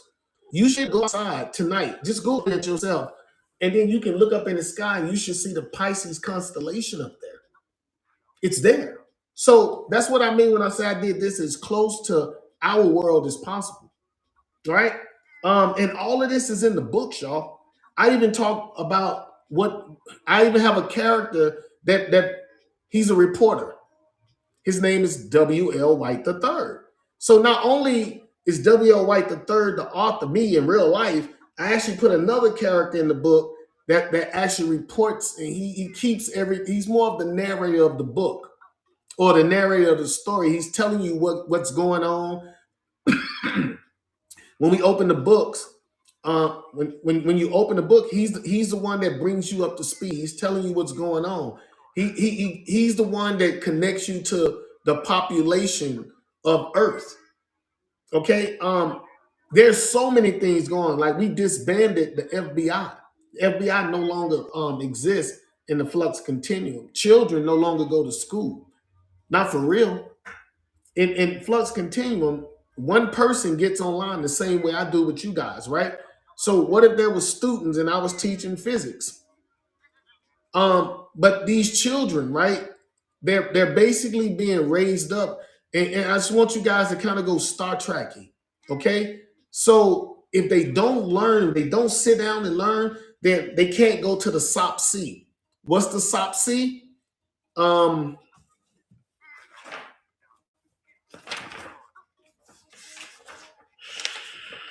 Give me a second. The SOP-C is the Strategic and Operations Parliament Core Education Wing. So it's basically how all the kids are being taught.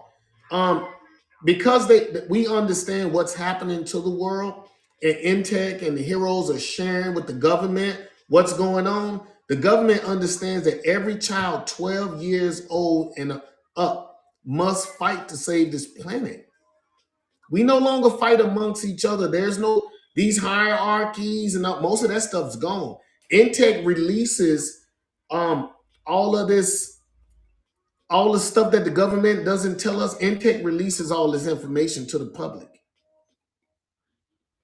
Remember, he's information technology. Anything he needs to know, he can take it from a satellite or whatever. So he actually informs the world about the politicians, those that are corrupt. He and Post end up going somewhere to where, like, I don't want to use the Illuminati, but let's say the movers and shakers that run our planet, the people behind the president, if you will, all of those people are at a big secret society meeting, and Intech and Post show up. And then he started telling them, this is what you're going to do. And they start, a couple of people challenge him. Well, they don't win. They don't win. So basically everybody has to come forward and tell the public what they was doing and stuff. And you have to pay the price. So he what he's trying to do is get rid of, man can't fight if we still got people. You know how the movies are. It's always one of the humans that's over here being deceitful when everybody trying to fight for our life. Now in real life, if one of us sabotaged us, we're not gonna make it, y'all. Any society that can fly all the way here, well, they already got us. And I mean, I watch TV, right? But in real life, our germs, that means nothing to them. They already know about our germs. They flew all the way here. You have to look at it logically. Yeah, TV is TV. But just like when the predator shows up, he can kick our butt. Why? Because we're not prepared to deal with somebody who can fly all the way here from another planet. That's real life, though. You know what I mean? That's like us going to some people. We taking all of our technology, probes, the drones, all this stuff to bush people that live in the woods, and they've never interacted with today's society. We will annihilate those people. So it's kind of like that, y'all. It's kind of like that. That's kind of the principle behind kids no longer going to school. All right. Fame. Okay, so that was Friction. Okay. The Savior Scorpio. She's right here in El Paso, Texas. She goes to America's High School. And the reason Intech decided to have the FLUX headquarters built here, because FLUX falls up under the UFNPE, the United Federation of Nations for Planet Earth. So that is the main government that, like the UN, right? The United Nations. It's kind of like the United Nations, right? It's like we disbanded the UN because it was corrupt, right? And then we formed the UFNPE. So everything is transparent to the public now, and you can see your politician at any time. It's almost like the way cops have to walk around with cameras. Politicians got to walk around with a little drone that films everything they do. So when they in backdoor closet, well, not closet, when they in the backdoor place and they talking, we get to see that now. All we got to do is chime in. And Intech released a brand new form of technology called the IQ Matrix. It's an information and query matrix. So it utilizes all the information that we know, whether it's on Google, whether it's on the satellites, and it takes all that, compiles it, and then extrapolates whatever you requested from it, and then it gives you that. Almost like the way the AIs do now. You tell an AI pretty much, hey, this is going on. But I remember now, I started writing this in 2011 though. So yeah, what you're getting is 2011. All right, y'all. Hey, I'm almost done now. Believe it or not, I'm almost done. Fang. This is Fang. This is your last Alpha Guardian. Okay? Fang is half dragon, half elemental. Okay? I put him on par with, between Superman and Hulk. That's why I put him in. He's a dragon. He's half dragon and he's half elemental. So not only he knows who he is, okay? He knows that his mom and who his mom and dad was. Okay, I guess I'm gonna go ahead and put this out. So in the second age of man, because I already put this out, y'all, to everybody that's on the other camera. But for what's not, hey guys, thank y'all for rocking with me today. Again, I hope to put out better deals and everything. We're just getting ready to tomorrow for Friday and Saturday. We got this gig we got to do. We vendors over at the Leap Year Festival in Anthony, Texas. So if you're in the greater El Paso area, swing through, y'all. Show some love. And so I've already done this, and we can make deals and stuff, and I can make things prettier and possibly more manageable in a couple of days. Okay, so I do this Thursday, Fridays, and Saturdays. Tomorrow I'm gonna be late. It's gonna be like 6 o'clock in the afternoon when I do it, and Saturday it'll probably be about maybe 3 or 4 in the afternoon. Hopefully, because they said they're gonna have power and Wi-Fi and everything else we need. The routers and whatnot. Okay, so we're on Fang. Okay, Fang is an Alpha Guardian. Okay, Fang's been around 1,007 years. That's how long he's been living. So what's dope about Fang is Fang is the son of Ki. Like, I know y'all don't watch Street Fighter. Y'all know about the Ki energy, right? So the guy who talks about it, Andrew, in the book, he keeps saying, Chi. Like the Chi energy. Yeah, but it's Ki energy, y'all. I think that's how it's pronounced properly. But the Chi energy, right? That Ryu and all of those guys shoot out. Well, that was a dragon that used to make life forms and stuff like that. Okay, he's the one that made the centaurs and yada yada yada. So we talking about Fang, who's the heir to Sagittarius. He's the harbinger of Ki.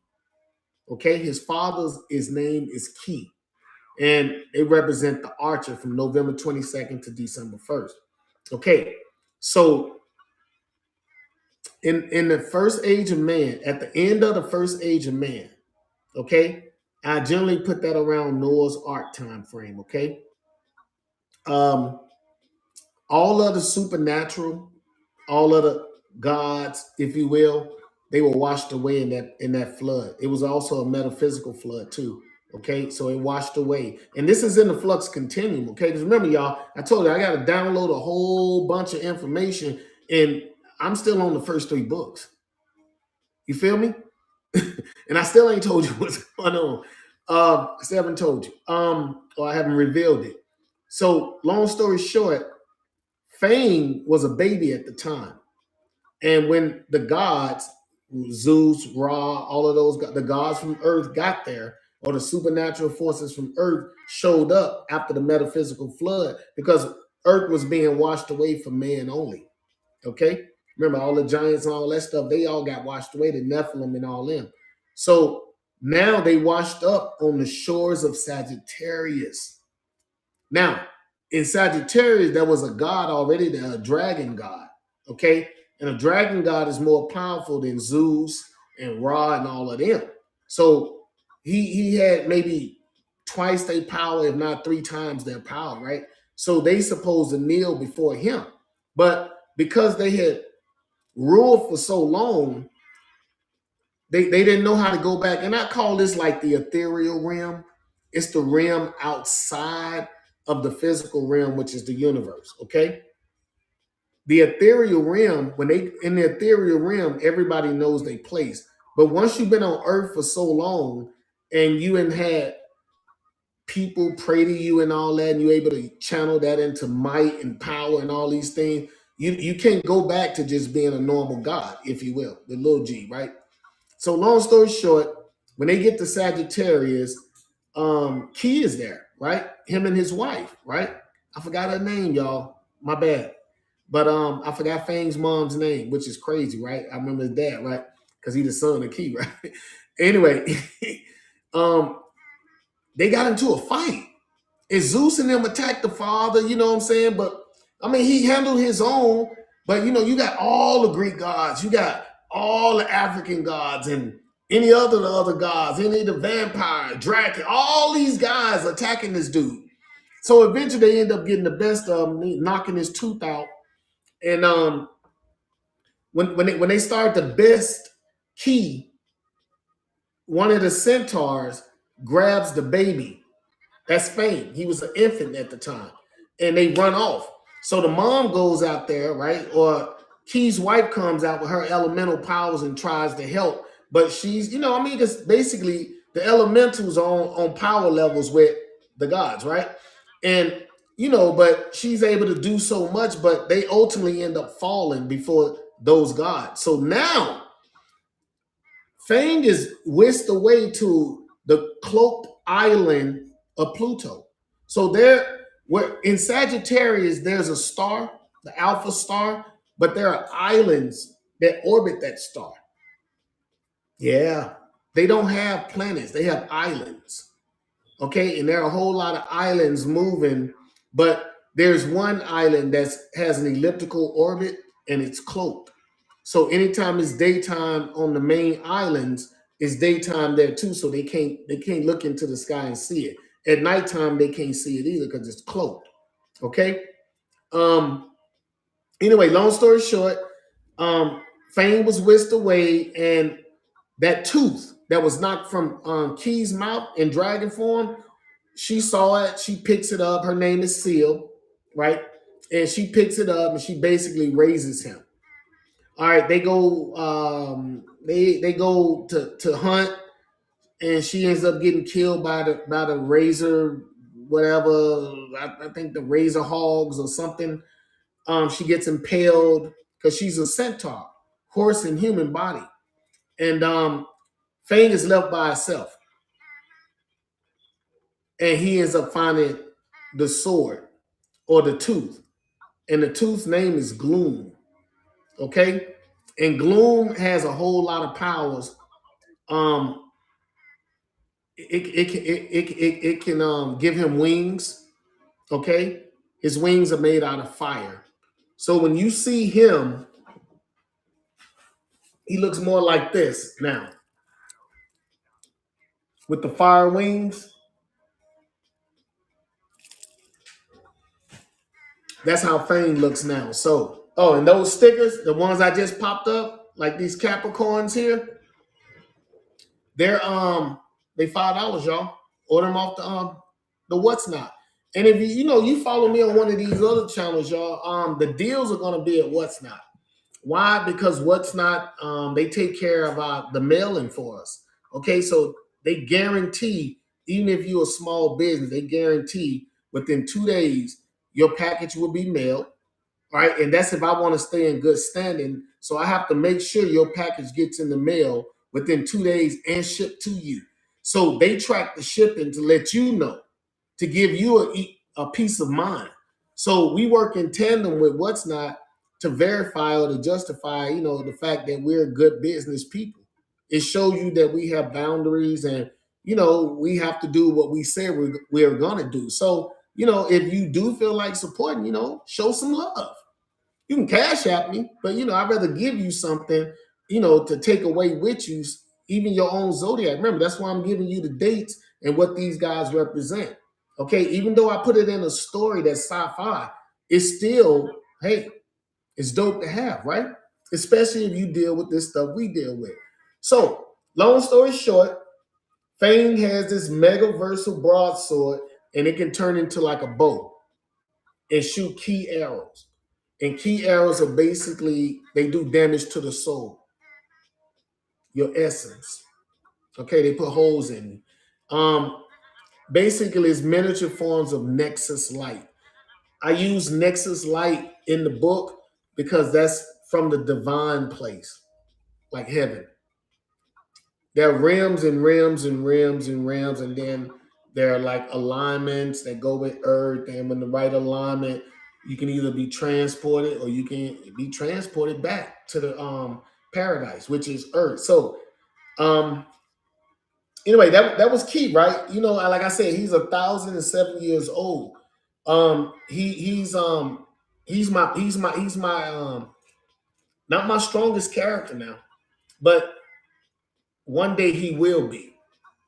Right now he's young. He's a young half dragon, half elemental. He got to learn how to do the elemental powers. He knows how to be a dragon. He can't shoot fire. Um, soon, soon he's gonna freak out. So I think in book 5, I'm gonna actually let him whenever he's exposed to gold, he has to eat it, and the gold reinforces his skeleton, his armor, his armored hide when he turns into a dragon. Okay, that's how he reinforces and becomes like almost invulnerable. Okay, who's last? So today, technically, y'all, we were supposed to get on Capricorn. That's who we were supposed to be on, but my what's not came through. And when that came through, hey, I was like, you know what? Let me bring these guys up to speed to where we at right now. You know what I'm saying? Because not only am I talking about this today, even though the book is already out, book 1 and 2 is on audio version, right? It's out there. I'm still going to go through and give insight on why some of this stuff is happening in this story. Okay, so I'm gonna basically moonwalk you through this story right here, so that any questions y'all have, and I will get better. Like I'll be able to hit the button and stuff from now on. But I mean, today was a big day for me. I want to make sure again, what's not. You guys are like me, collectors. You guys sell what I sell. You into the sci-fi. You guys, we dabble in the same circle. So I want to make sure you guys know. And then, again, maybe a couple of you guys give me some insight back when you grab the stuff or when you cop some of this merch. So this is the last person we got. Okay. This is Phase, the ages of Capricorn. Y'all see that? The ages of Capricorn. He has the ability to become immaterial, density control, so he can become extremely hard. He can grow, not celestial in size. He can't be as big as a planet, but he can grow. He can be as big as Godzilla. He can grow, and he can turn micro almost micro, like a flea. He can get about that small, if not smaller. So what his orb is, and he's the last guardian that went through the gifts of power ceremony, and he's the harbinger of density. So the word density, right? It could be something that could be transparent and go through. Density has none hardly, right? And then it could be bonded to, the bonds can be so strong that the density we can't crack it, right? We can't get through because the density is so dense. It's so dense.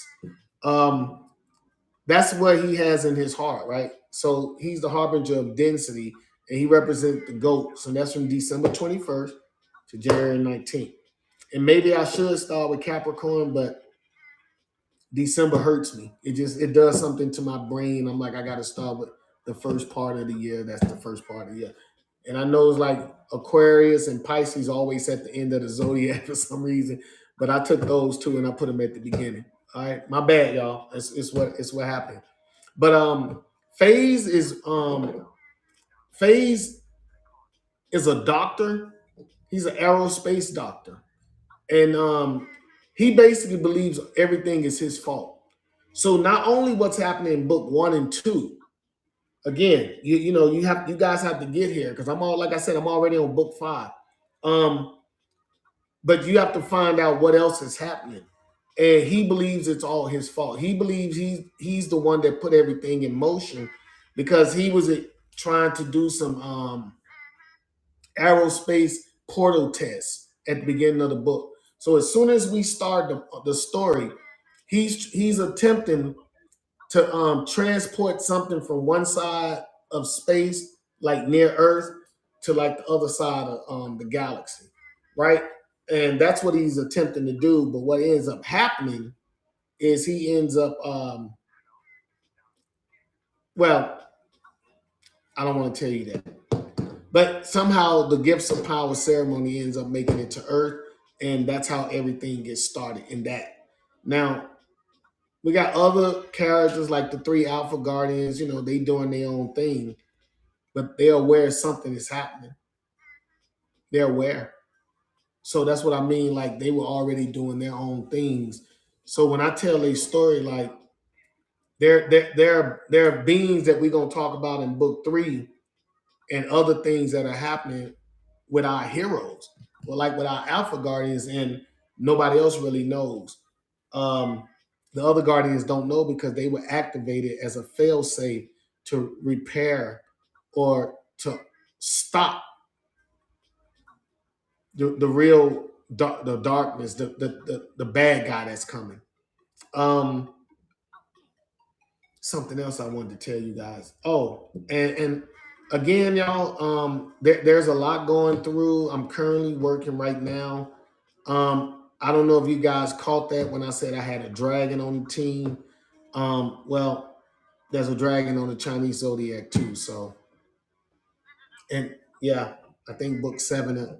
No, book 5. I'm actually introducing one of them right now in book 5.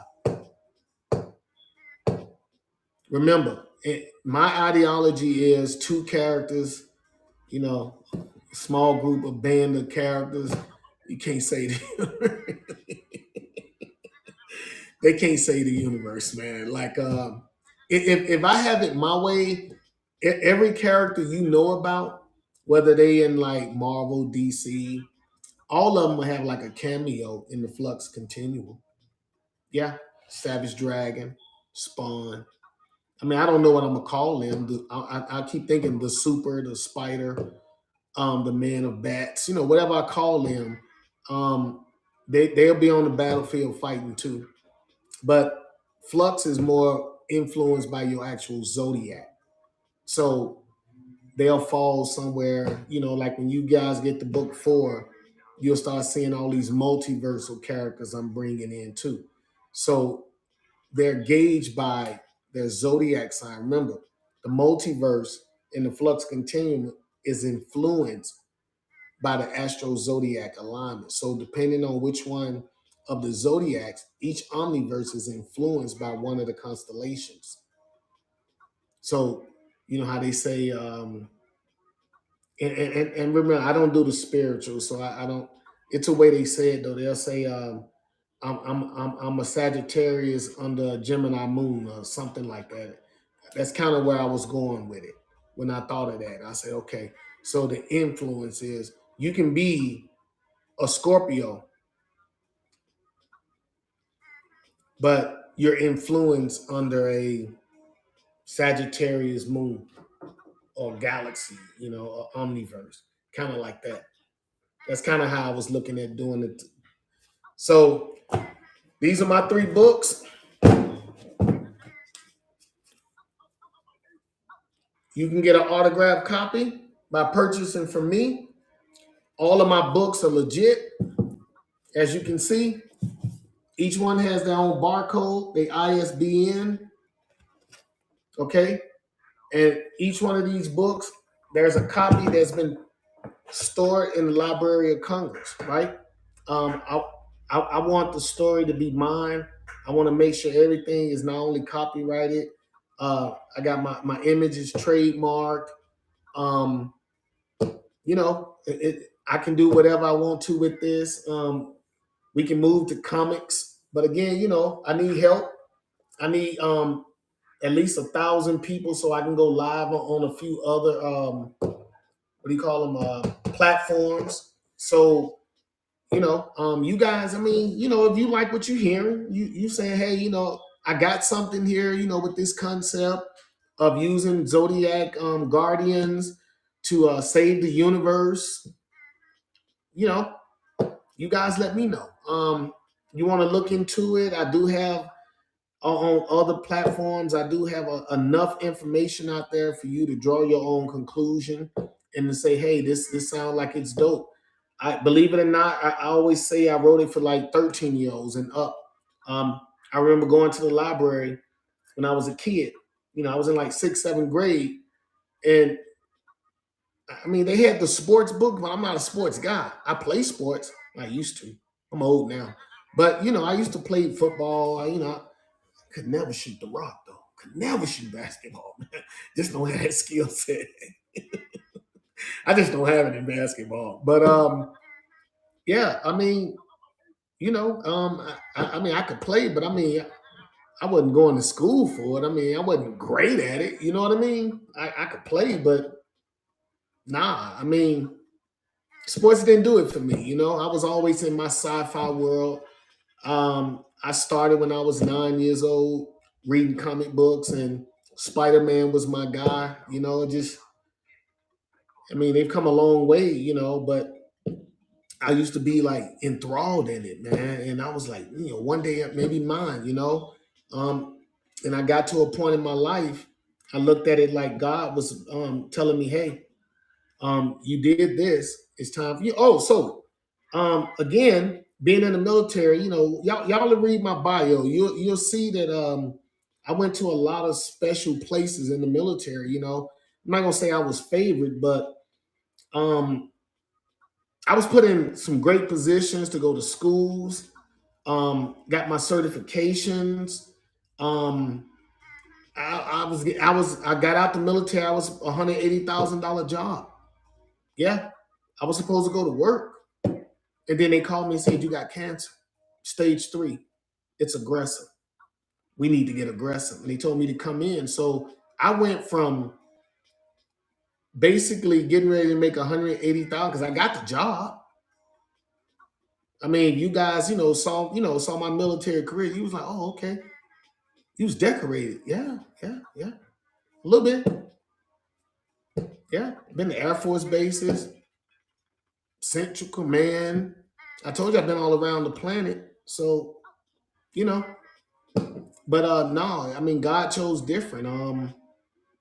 I went from being like a hero one day to just gutted up, surgery, went through it, and um, this story had been in my head, and it got to a point where I felt compelled. I mean, I couldn't sleep sometime. I had to go and even now, if I stay away from the story too long, I'm not gonna say I get migraines, but my head hurts sometimes. So I have to go and offload so much data to write these books. It's like I'm being compelled to do this, and I'm like I write it though. I do what I mean, the way I look at it is God got each one of us here to do something, so we're gonna do what He got us here to do, or it's probably been real for you. So I'm being pushed to write, so I'm writing. Like I said, I'm on book 5 now. I think I might be done maybe in the next 3-4 years. I got the notes. I know what's gonna happen, and I just have to write it. And it's what I'm doing. So I bust my butt to make this happen, y'all. Y'all check me out. Tell me if you like it. We're gonna get to you know what? Let me see, can I do this for y'all? Let's okay, let's pause that. Let me see, can I get you guys involved? Ooh.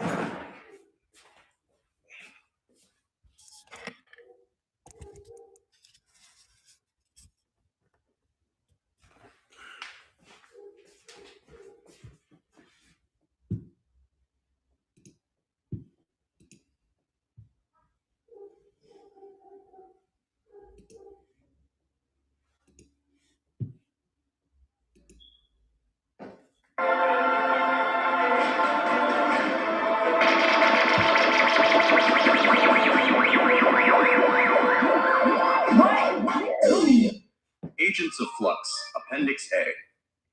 Linda Jones, Bridge of Worlds, Virgo, Spica, Alpha Virginis, silver armor with a blue exoskeleton, guardian of the multiverse, harbinger of Prism.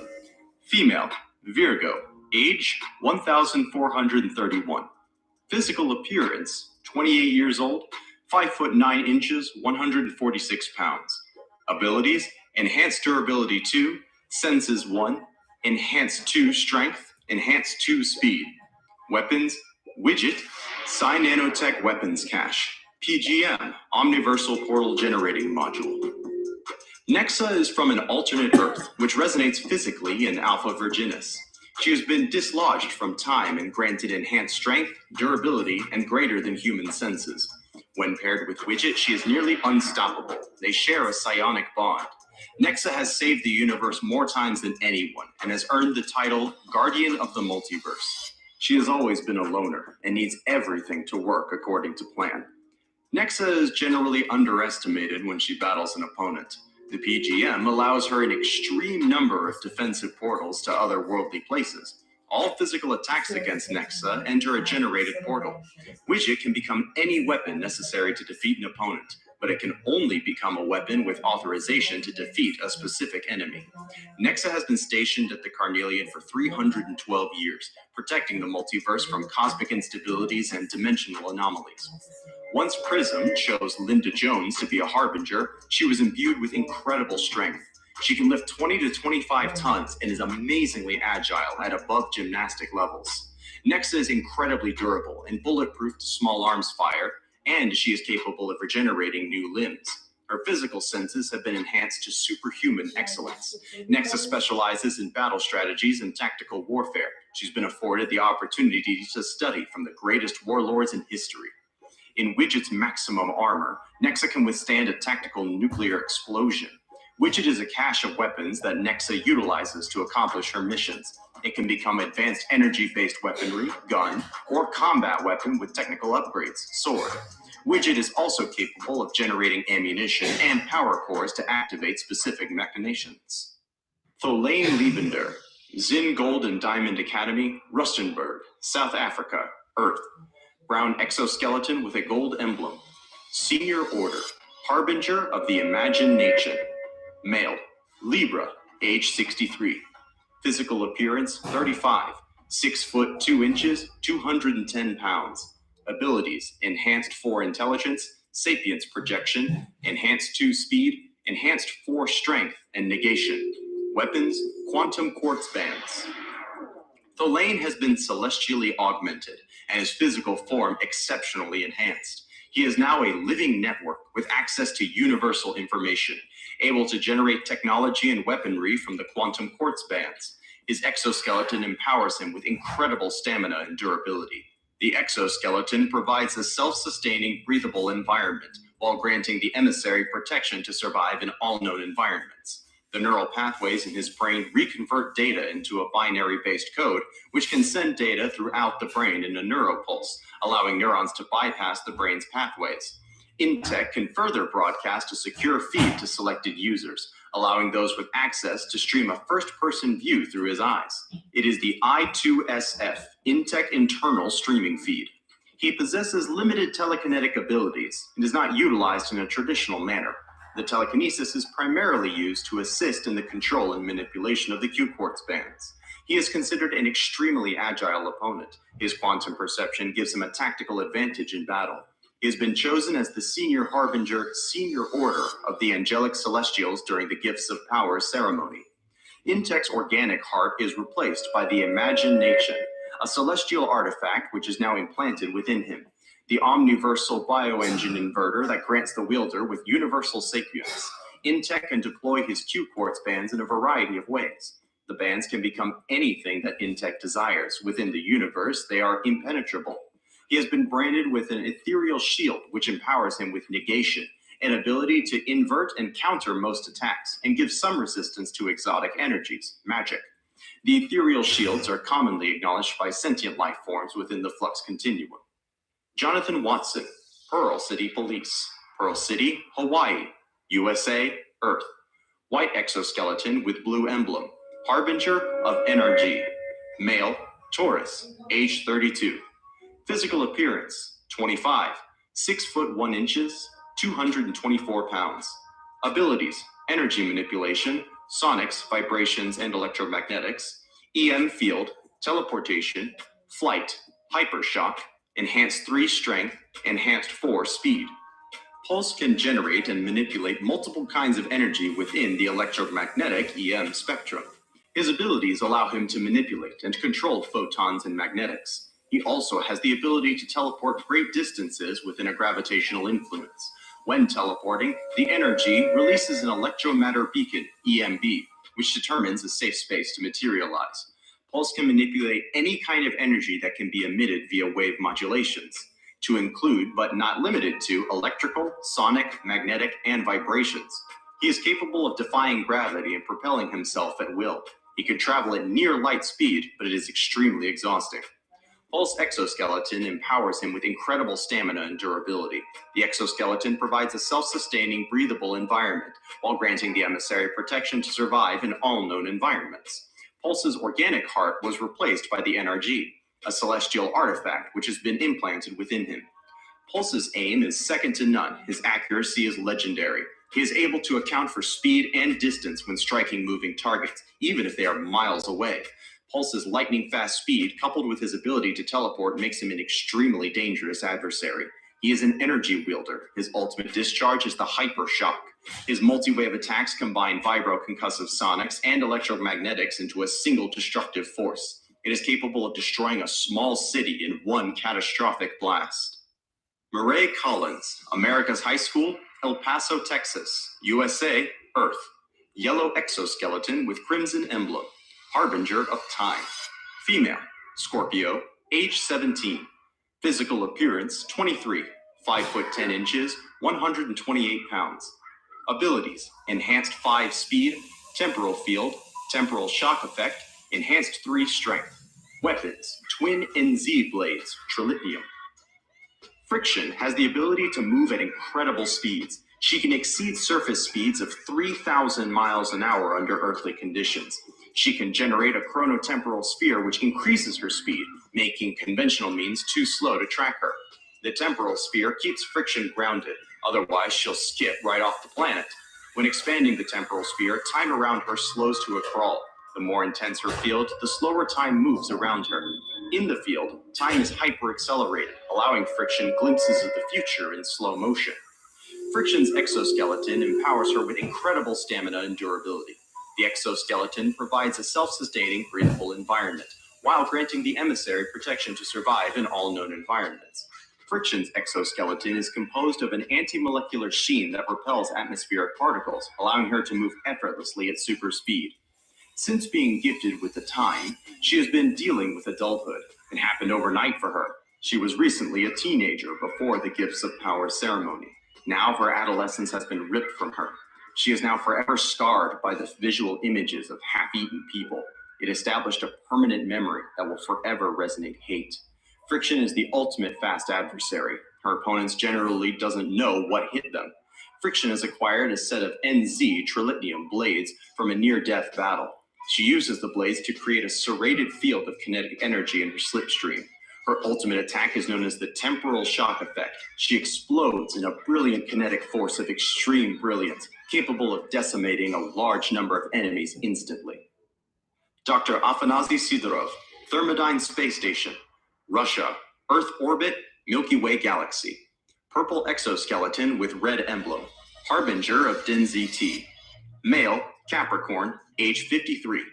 Physical appearance, 30. 6 foot 7 inches, 235 pounds. Abilities, density manipulation, extreme density and intangibility, size manipulation, imperceptible to titanic, enhanced 5+ strength. Dr. Sidorov has been celestially augmented and his physical form exceptionally enhanced. He is physically the strongest of all the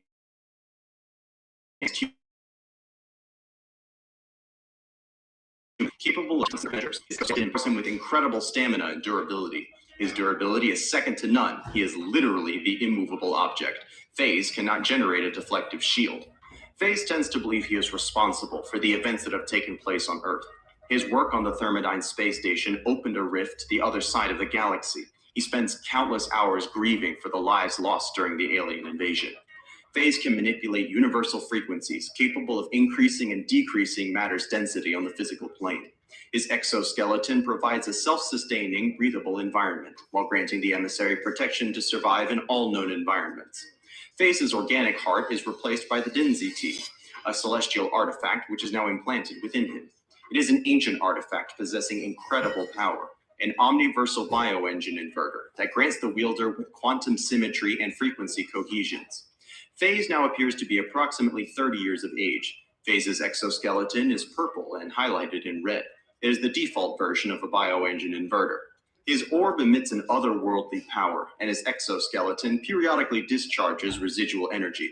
When in battle mode, his head and face are covered in a layer of red Q-quartz. The Q-quartz helmet allows harbingers to communicate with one another over great distances. Phase also wears a metallic belt made of an unknown substance. Glurt, gates of knowledge, halls of knowledge, Cancer, harbinger of gravite, chaos oversight, Demlia born. Gold exoskeleton with a brown emblem, Cancer, age 247, physical appearance 197. Galactic Dictator, Supreme Ruler of the Bakrata, Destroyer of the Chaos Oversight. Male, last shell, 9 foot 2 inches, 637 pounds. Abilities, gravitational manipulation, gravity inversion field, highly compressed gravity void, flight, enhanced 4 strength, and enhanced 4 speed. Gravite is the master of gravitational manipulation. He is so powerful, he can alter the effects of gravity within a 30-mile radius. His gravity beam can either tear apart his intended target or compress it upon itself. It hits with enough force to level a major city. He can also compress a professional football stadium into the size of a golf ball. Due to his size and alien physiology, Gravite is possibly the most powerful of the orb wielders. He can project a gravitational sphere of protection that only the strongest of forces can penetrate. Gravite is 247 years old if measured in Earth years, but on his world, he is a youth in his last shell. Gravite's triple-chambered organic heart is replaced by the bioengine inverter. The power is Gravite's to command, but the exoskeleton is a conduit which allows him to access the energy from the celestial Gravite. Combined with his infused trilithium last shell, Gravite is considered by definition invulnerable. Only a being of a celestial scale can hope to pierce his form. To be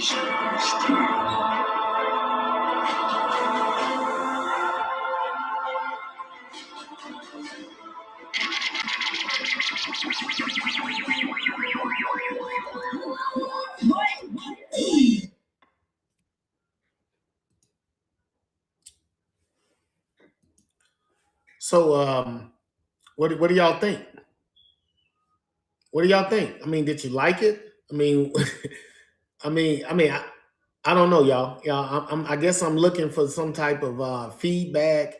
As y'all see this, I'm gonna take it and put it out on, I guess, on all of different platforms. Make sure it's there, tag it up and whatnot. I got another one I can show you guys, or you could just go out there and peep them out. They're I think they're done individually right now, and we're going to put them out.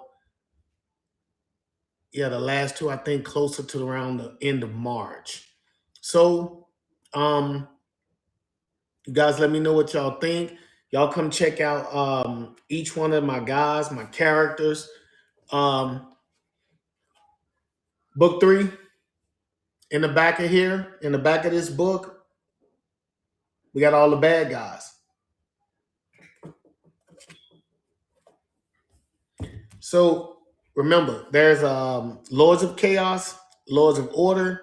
You guys are gonna get to reach, I guess, of book 1 and 2, we're gonna end up dealing with like the avatars of the Lords of Order. And then, when the Lords of Chaos get here in book 3, we're gonna run through all of that too. So that's about it right now. I just wanted to make sure you guys, have an idea what it is that I'm selling, why I'm selling this. I guess the story behind it, what it is we do here at the Flux Continuum. It's been established since 2011. I'm gonna say I started, so I guess I'm on my 13th year now. And I didn't tell everybody everything, but originally I had another. This is my third attempt at Flux. I guess when you know you got something, you got something. So I originally published the book through two different publishing companies. Okay. And those two publishing companies, a lot happened. So here we go. No, you guys don't know this. This is where we started at. There were just 9 characters. And then it was just Flux Genesis. This is one of the originals. So not the original book, but this is the second printing of the original book. Okay. It's not what the other 3 books are about. It's not, it's almost like something totally different. And I talked, so, I was talking to my mother one day, and she asked me, why should I watch your book? Or why should I read your book? What's different about your book that I can't get from the other books? Like the main guys that are already out there, right? And I was like, wow. And I didn't have an answer. So, again, anytime, I guess I'm slightly analytical, if you will. And I guess I did a deep dive and I said, what can I do? So I went back to the drawing board. And that's when I started all over. So the original book, it had 9 characters, Flux Genesis. That one lasted about 3 years. I think about 3 years. But the 2 companies, to me, they wasn't as proactive as I felt like a publishing company could be. So I figured I could do it myself. So then I had to put myself through, let's say, self-published school. I had to go through and dig up, research how to get it done. The different, because again, we all don't like to be critiqued, but at the same time, you need to be critiqued to do something professional, right? And it has to be at a certain level. So I had to learn how to, like, what do you call it? The proper spacing for books. When we were in school, they used to teach us, when we learn how to type, every period, 2 spaces and all that, and so many different rules. I had to like reach out to like renowned authors, okay, and ask them, could they read an insert, tell me what. Then I had to get tell me, what they thought and how I could improve. Then we had to then I went to Fiverr, and you got people out there that do this professionally. And I said, hey, I guess I had struck a bond with my copy editor. So, she follows the story. She hypes me up. She was like, hey, I love, like I'm feeling this, and I'm like, yeah, that's what's up. So again, I had to make sure it was professionally done. I put my own little flair to it, my own flavor, like putting a glossary in the back and, giving people something to look at, like the character bios. But I mean, and then, came like the stickers and all of that, right? Right. Um, Stickers. I don't want to rip that off the wall. But I mean, there's so many things, y'all. Like the tumblers behind me. We got different prints, all types of stuff for you guys. All type of Flux merch. But ultimately, it's about getting the story out there. I believe the more people read it, and then maybe, maybe I should push it overseas too. But again, that's what What's Not for, right? So that I can reach the people like me. Look, man, thank y'all for coming today. Please check out the store. After the first and the second, I'm gonna add. Matter of fact, let me show you. I want to add like the 3D posters. Okay. And the tumblers and stuff. I want to add all of that to the store.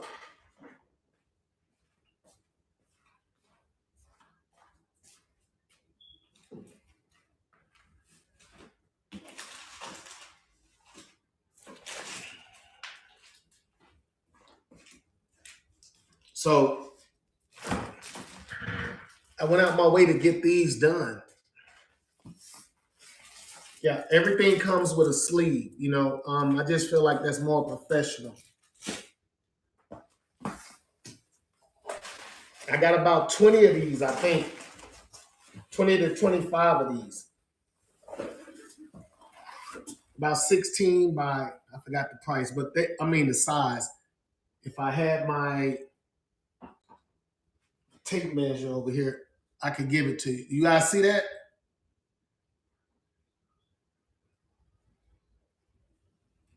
So all three books, the main characters, the Zodiac Guardians, and the Dark Matter, the Deadly Sins, and the Dark Matter Anti-Gods.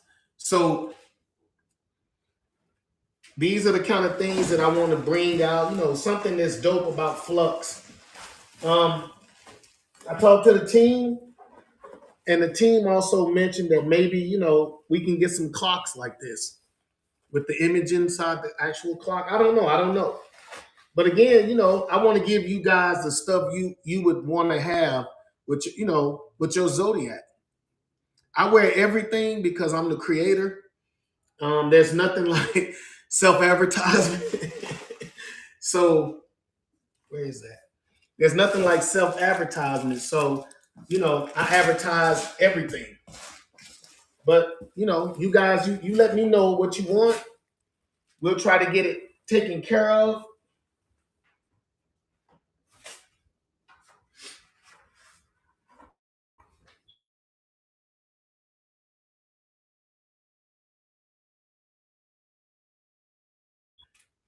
All right. And these posters, right? These the movie size posters, like 2 feet by 3 feet, or 24 inches by 36 inches. And it has each one of the characters in card form.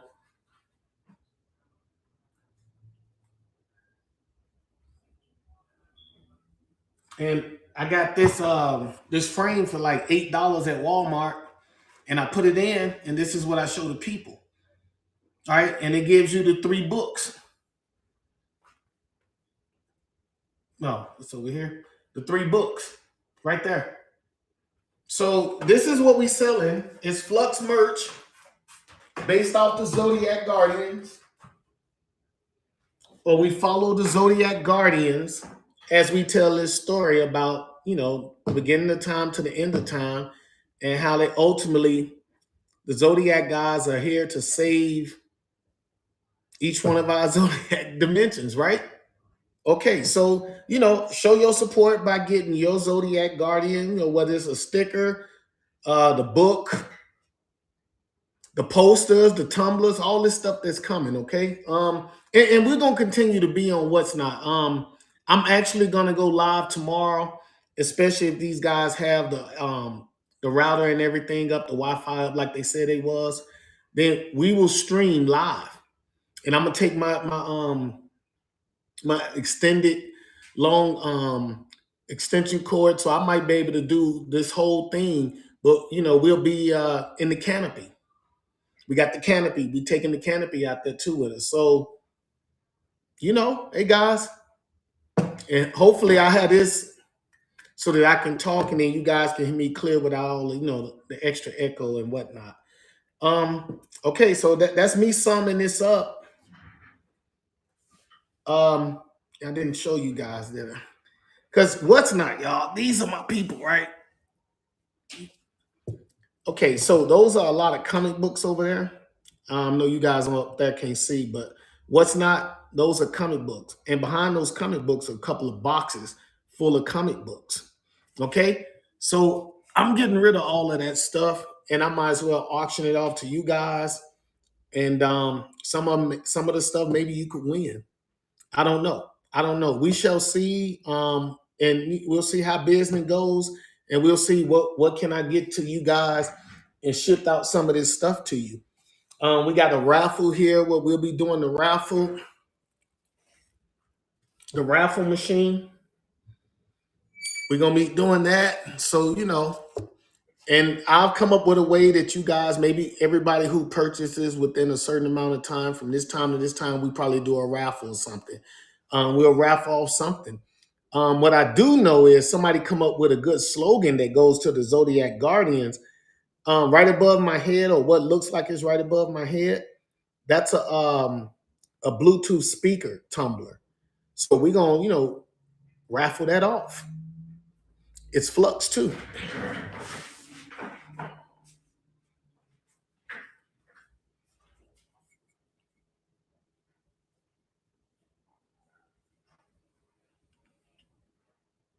Whole speaker, charging system. We got the whole box. It's just out right now. So you guys tune in. I'll be here tomorrow, probably about 6:00. We'll set up out there, and then I'll probably go live. And then we'll go live Saturday there too. And maybe, we can get to this story. Okay. I'm gonna go ahead and dip out. I held you guys long enough. I just wanted to make sure we brought what's not up to speed. So you guys over there be like, hey, what is he talking about? Well, he's talking about the Zodiac Guardians and the Flux series. So you guys support me on that, and we shall see. Thank you for joining in. And next time, I have probably maybe somebody else on my team that can start, tagging people. Again, I'm not the greatest at this, so talking and trying to do something. I'm not saying that we can't multitask, but nah, I don't have it. All right, y'all. Y'all have a wonderful day and enjoy your weekend. If you want to send love out to me on my birthday, you can do that. Grab one of those stickers, y'all, and that'll be the happy birthday. Maybe you can go into the it's a little thing, the raffle. Okay. All right, y'all. Y'all have a wonderful weekend, and stay safe.